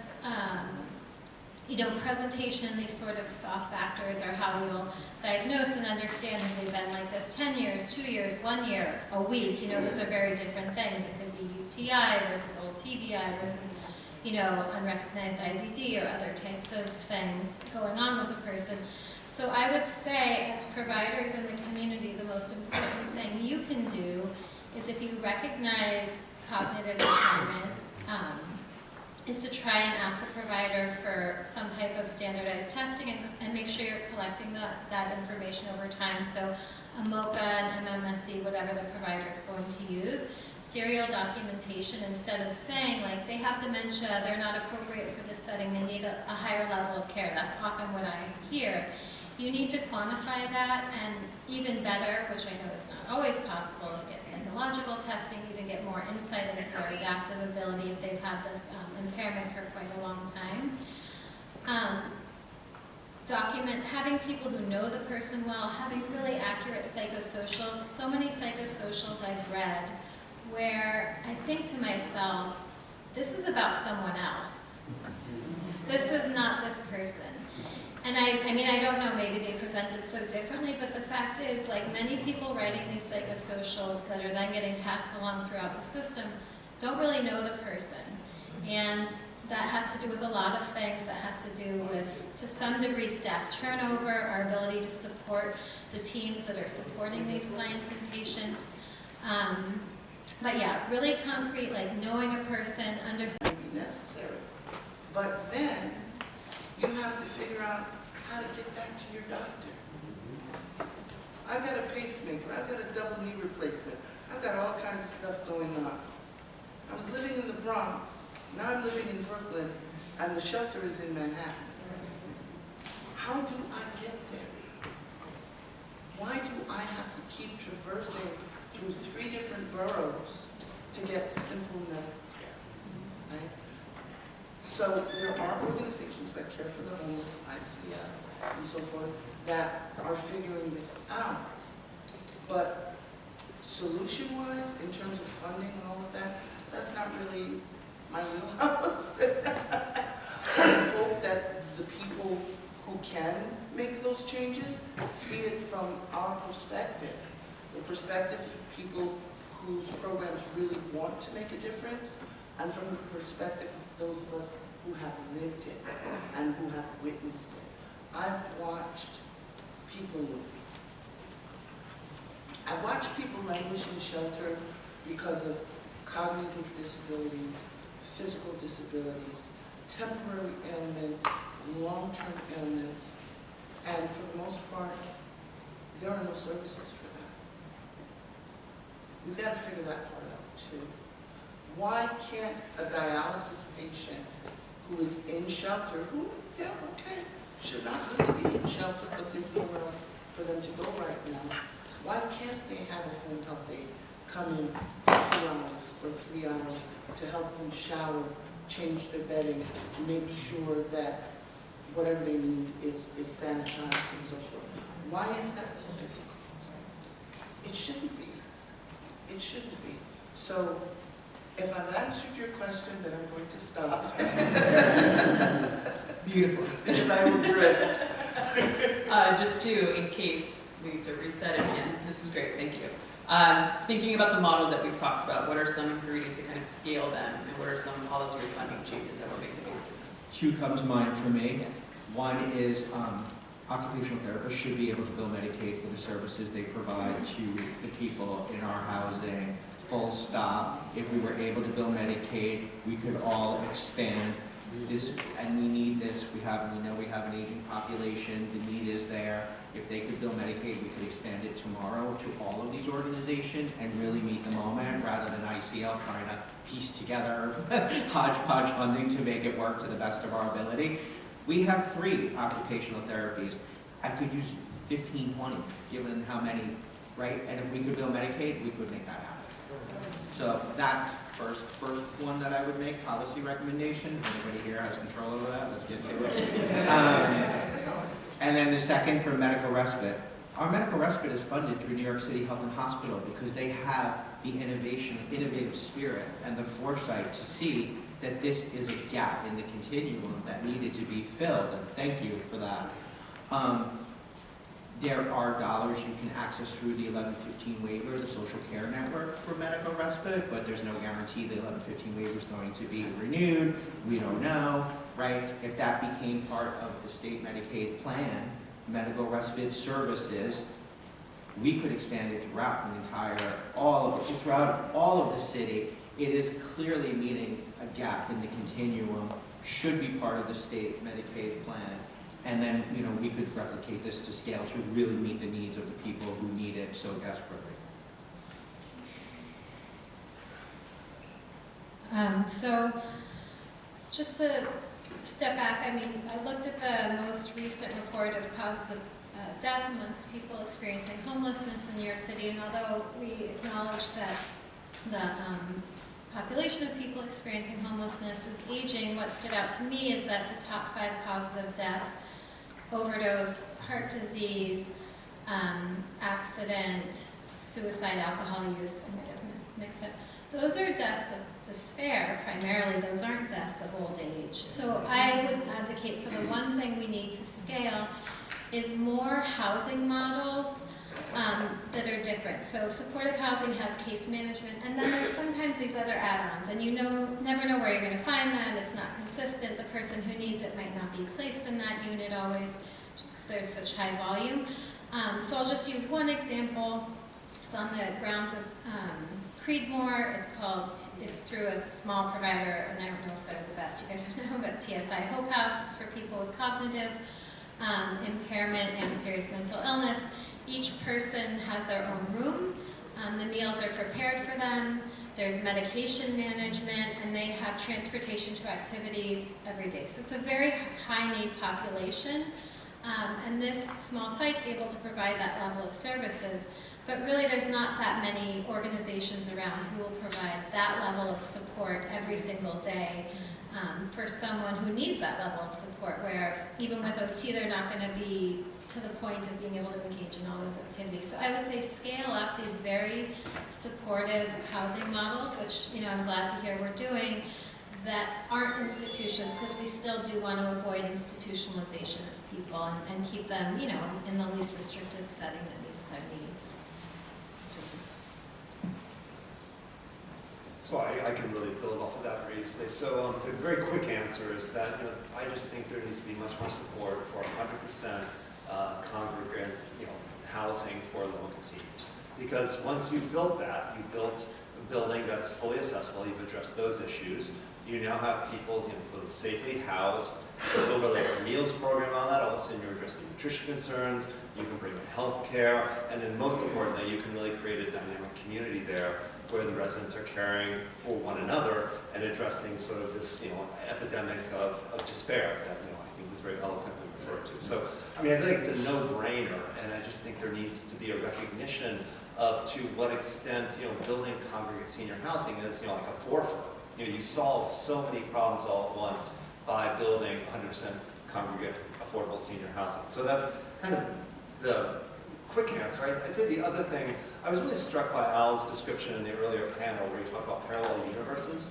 And one of the things I'm most proud of that's kind of a policy change that's been going on now for 5-6 years is really integrating housing for formerly homeless seniors into just sort of straight ahead low-income senior housing. And in most of our buildings, our more recent buildings, depending on the program, somewhere from about 20% to 30% of the units are for formerly homeless seniors. So you have a mix of residents who move in. Some people arrive with all their possessions in a garbage bag, and then other people arrive with a moving van and you move in and you just are really at a different demographic. I think that in the beginning, there's suspicion and kind of fear. How's this all going to work out? These buildings definitely need to have a very robust social services to really make it all work out. But what I'm most proud of is if after 3 or 4 years, you often can't tell the difference between the resident that arrived with all the possessions in a garbage bag and those residents who moved in with a moving van. And I'm probably most proud of that, of to what extent you can build a community and really reintegrate people who have had very different life histories. And I have to go to, we opened a new shelter about 4 years ago. That shelter is fully integrated into permanent housing.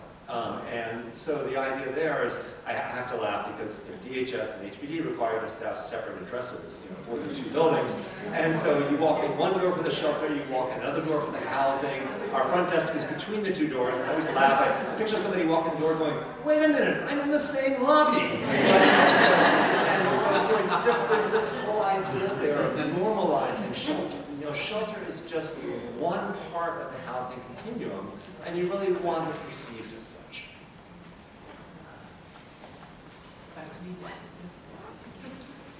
this is really great. I think one thing, part of the reason this was mentioned in the beginning is we were really interested in this topic because our shelter providers were having such a hard time with the very complex needs older adults that we have living in our shelters. So talking a bit about what gaps remain, what prevents access to appropriate care for older adults? For example, access to long-term care, assisted living, palliative care. What are the gaps and what are the barriers to closing those gaps? Jesse, we can start with you. I feel like that might be in your wheelhouse, but yeah. This is totally in your wheelhouse. Okay, so yeah, many gaps in care. I'll just start with a very simple thing. As everyone has mentioned in the first panel, talked about aging happens at a younger age for people living in shelters. So just that alone, when providers assess them, they're not thinking 75, they're thinking 55, so they're not talking about advanced care planning, healthcare proxies, end-of-life wishes. They're often not addressing palliative care needs. They're not even assessing palliative care needs, if we're being totally honest about it. Because they're thinking of this person as a 55-year-old who doesn't have a high burden of disease, and so they're focusing on treatment, and they're, saying do this and do that, and not recognizing this person has a whole scope of needs that they're not even assessing or addressing, and they might not be able to do, the 20 things that the doctor's recommending they do to treat their, disease process. So something I find very useful, and shelters to some extent I think reinforce it as well. There's certain assessments, there's independent living plans, it's all very structured. And I think the shelter system itself was perhaps built in an era where maybe you had a younger population, it sort of has that sort of, I heard once when I was there, and I didn't work in the shelter system, but I heard it's like 3 hots and a cot mentality. Like that's sort of the origin of the shelter systems here. So we need to assess the person first and foremost and worry about everything else afterwards. And that's not happening routinely. You know, that's just not happening. Providers have 15 minutes, they're focused on hypertension, diabetes, and a few other things, and they're not getting to the other things, which are perhaps the most important thing for the person. So a lot of education is needed for providers, and I hate to say education because it's such a silly thing, but it is needed. They need to, you know, I think I spoke when we were talking about this panel, like I think the most important assessment, and has anyone ever gone through the shelter assessment when you come in? It asks, I mean, so if I remember correctly, I didn't take it, asked you something like, why do you, you know, like, why are you, or how did you lose your housing? And the second question is, can you tell me about like traumatic experiences in your life? And it's just, that's a crazy way to enter the system. You know what I mean? That's just traumatic. So what we should start with all people is finding, just finding out what matters most to them, what's most important to them, and then working backwards from there. You're not going to address everything with anyone, but at least you can address what matters the most to them, and that's like the number one. I think as a general tool for assessing folks in a provider's office or anyone who's trying to address their healthcare needs is, I think personally for people with high disease burden, complex needs, is a geriatric tool that's very simple to remember. The 4 M's is what I always like to think about. So medications, either access to medications, side effects of medications, concerns about medications, mobility, so always assessing their mobility and any other disability-related needs. Mentation, so cognitive status, can they take their medications daily? Can they get to the pharmacy? Can they do all these things that you're expecting them to do? And if not, can you simplify what you're doing to make it easier for someone to follow along? Like, can you have once-a-day medications for everything? Can you move away from injections or move to injections if the long-acting injectable is better? And then the 4th,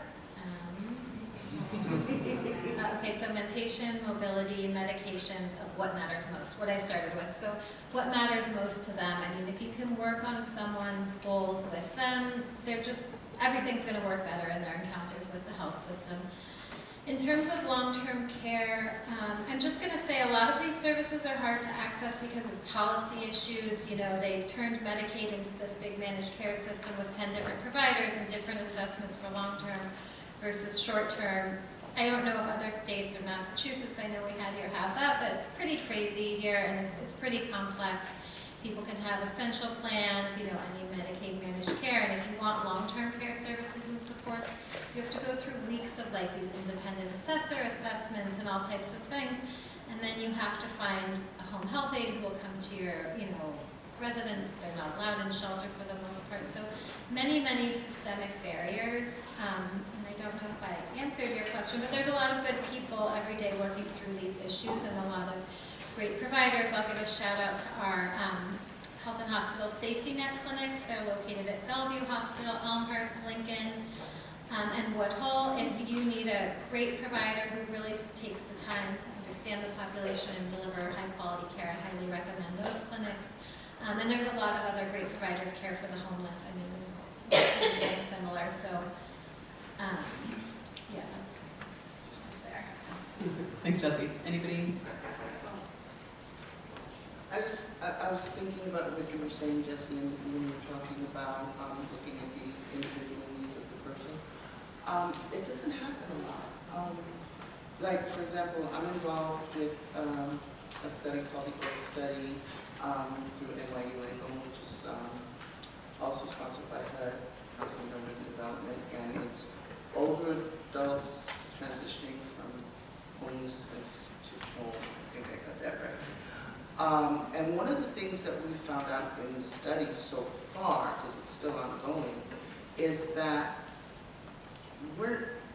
my age group, we're not a monolith, right? There are some of us who want to be in a senior setting where everybody is above the age of 55 or whatever it is, and we can be quiet and peaceful and just interact with ourselves, play bingo, whatever. And then there are others in my age group who want to hang out with young people. And so there's not enough focus on the needs of the individual. We're gapping them, we're putting them in these age groups and saying, okay, once you become this age, this is what you should need. But then that's not the reality, and so there's not a diversity of things available to treat our specific needs and the diversity of our needs.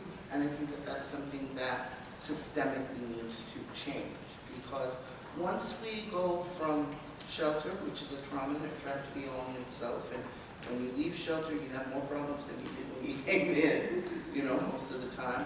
And then you go to some type of housing, and perhaps there's wraparound services that provide support, perhaps not. And then what happens after that?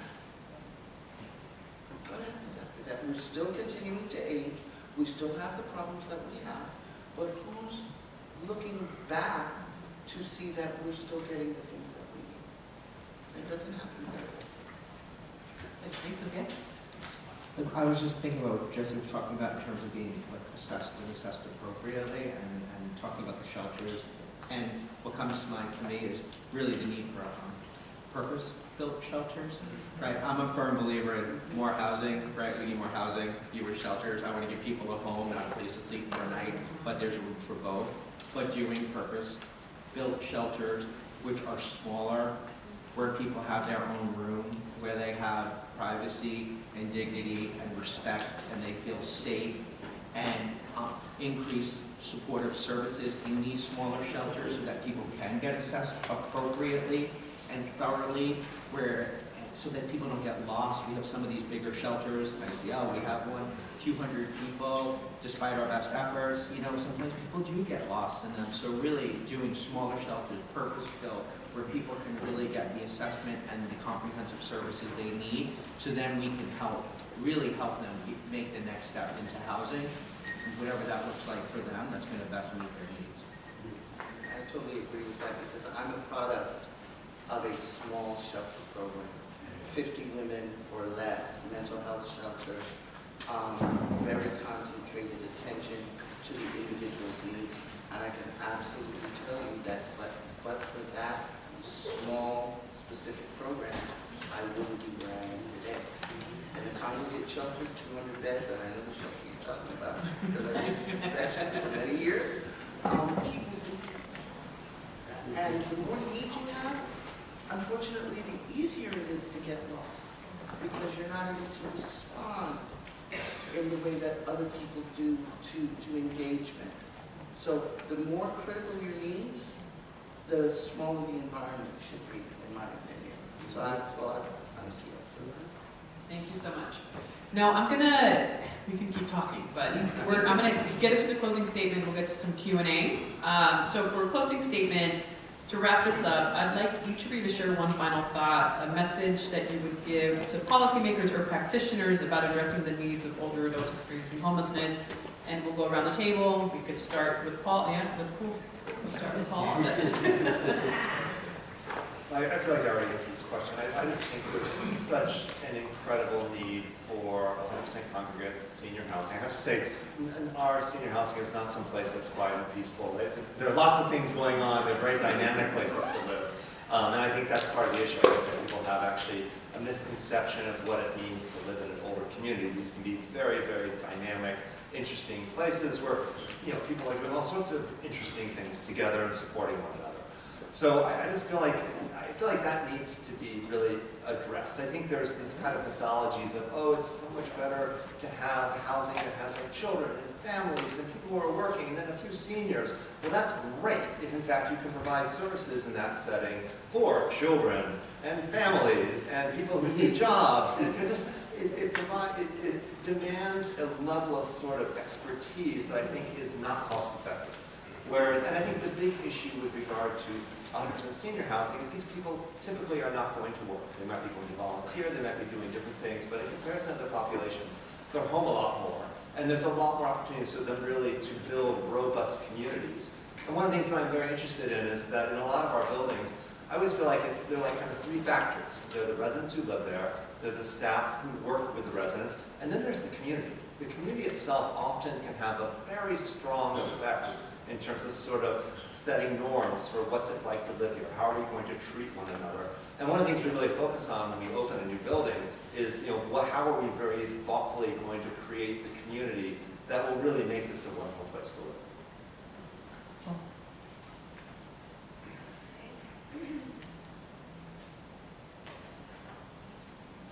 Okay. So I definitely will say housing, more appropriate housing is number one, of course. But something I see a lot, once again, I tend to deal with the most complex population, is that for people who don't have a ton of social support, that are barely getting by in the community, APS might be the first referral that comes through. I think we've really starved our social services system. So, we need to refund the social services, we need to pay the staff enough, we need to professionalize the staff so they have a career pathway.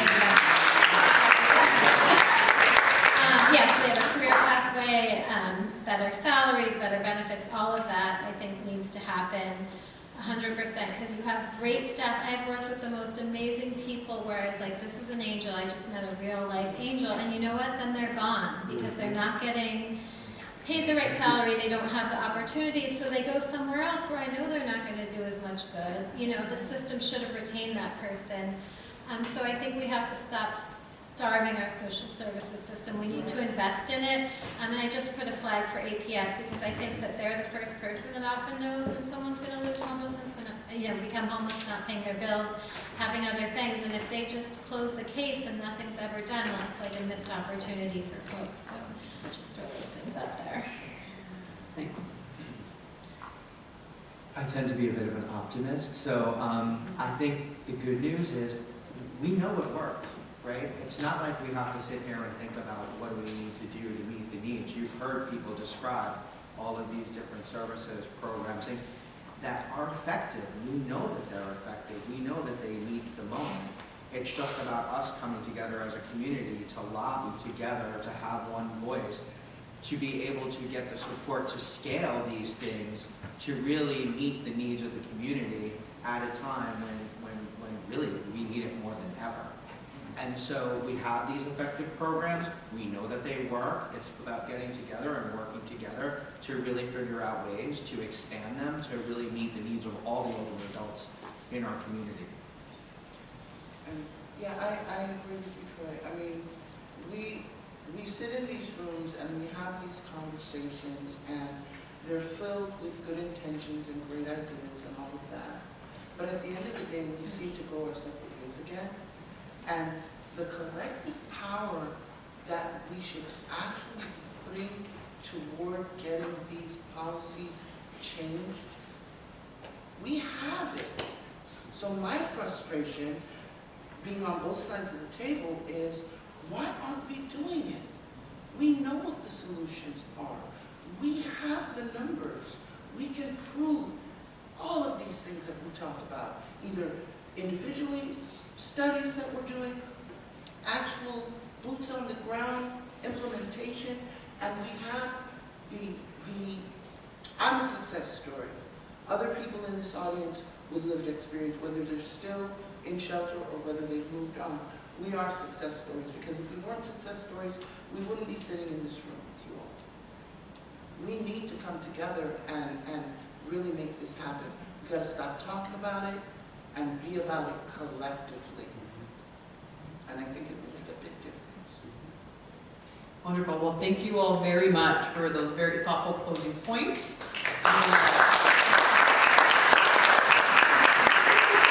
What is the ideal age that we should be thinking about older adult care and why? And I think this is actually a good thing to kind of point, because I think we've used different ages when we're talking about things, right? 55, 60, 65, when we're talking about services. So perhaps this can help clarify a little bit. And Paul? So I'm going to make a gross generalization. So in general, our programs that are serving, really specifically a formerly homeless population tend to serve a slightly younger population. So people will be entering those residences sort of in their 50s, maybe up to early 60s. And then of course our unregulated projects, that is all very strictly, you've got to be 62 and a half, I believe is the age. That tends to serve a slightly older population. The two things I want to say about this is that no matter which population, once they move into our housing, they're there for decades. And so one of the other things I really haven't had a chance to say is we really are thinking a lot about, the person who moves in on day one is not going to be the person who's living there 20 years later. And so how do we really think about how our housing can adapt to allow people to age in place? So I think that that's really, in a way, the most important question in terms of this issue of the age of who we're serving. I'm just gonna say 50, and then if you're a very heavy alcohol drinker, 42. And that's it. I'm just stopping there.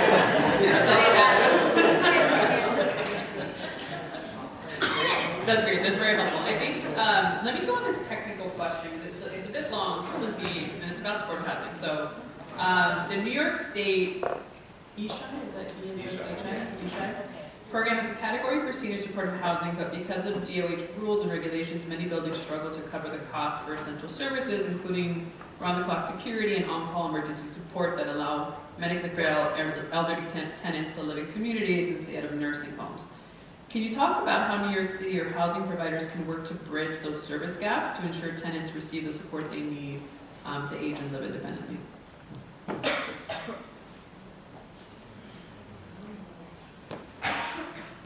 One of the things we do at ICL is, in addition to our ESHI funding, is we will also have, because we provide a continuum of services throughout ICL, such as care management, served community treatment, IMT, we try to pair the people in our buildings with the services we already provide for them, so that in addition to whatever services they are receiving within the building itself, we can then pair them with other needed services such as health homes or an ACT team or an IMT team or other types of case managements to help supplement the services that we don't necessarily get funded under the ESHI program, although they did just raise their rates for the first time in many years, and I do want to acknowledge that, and I do think that will help a lot of the buildings be able to bridge that under this new funding.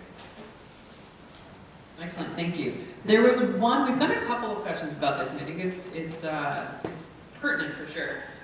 Do you anticipate that shifts in federal policy are going to affect the way that we address the needs of older adults here in New York City? And how are you sort of thinking about how are you going to approach that in the next few years?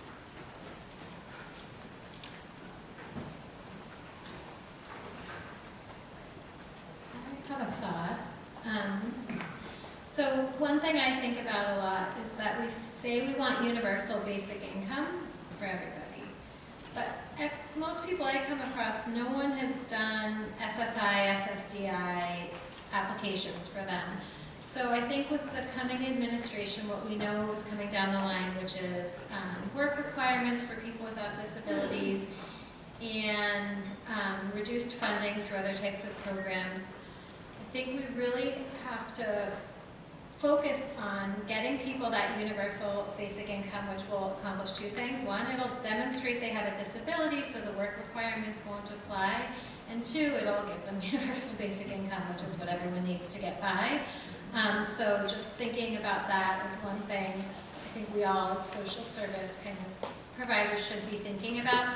On the medical side, we need to document disability appropriately in the medical records so that they can access their medical record and submit those with the claims. We do have a small service within each, we have like a contract with a legal group that can help with the applications, and I'm sure all your organizations have connections to similar. So I think that's a critical thing we can do. And yeah, it's going to be, in the words of my mom, a bummer. Excuse me? What do you mean?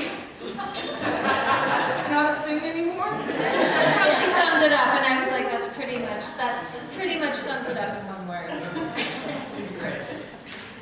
Troy or Paul, any thoughts on sort of changes in federal policy? I'm thinking a bit more of sort of the change in support housing as well, like funding support housing. I'll just say the one thing that WSWISH has done that we haven't done in our almost 50-year history is we have now brought on a full-time advocacy person.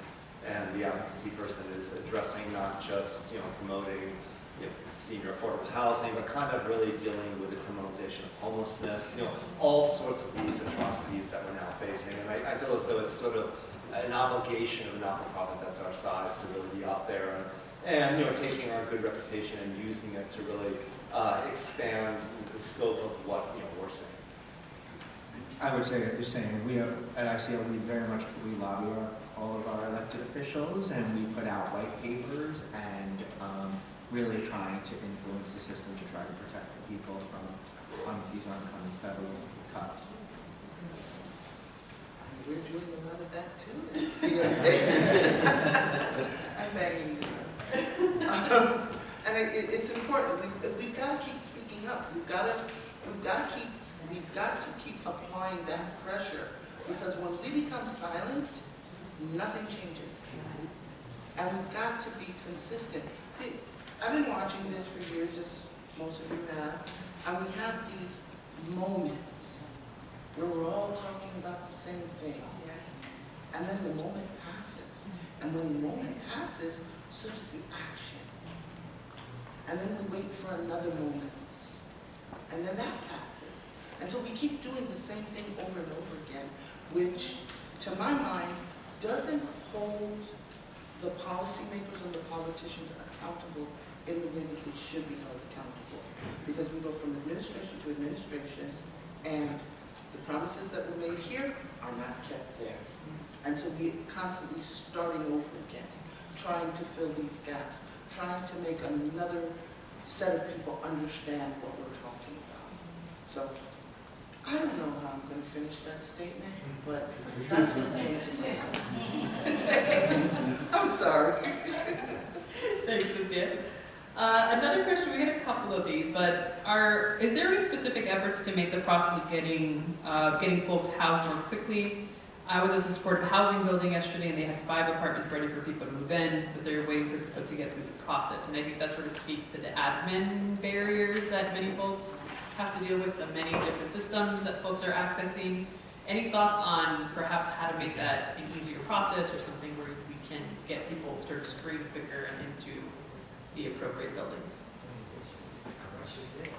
I mean, HRA we just did a program, a building with HRA in East New York called the Atlantic. It's 183 units of housing, where we were able to cut through creative financing, and kudos to them, right, for coming up with this model.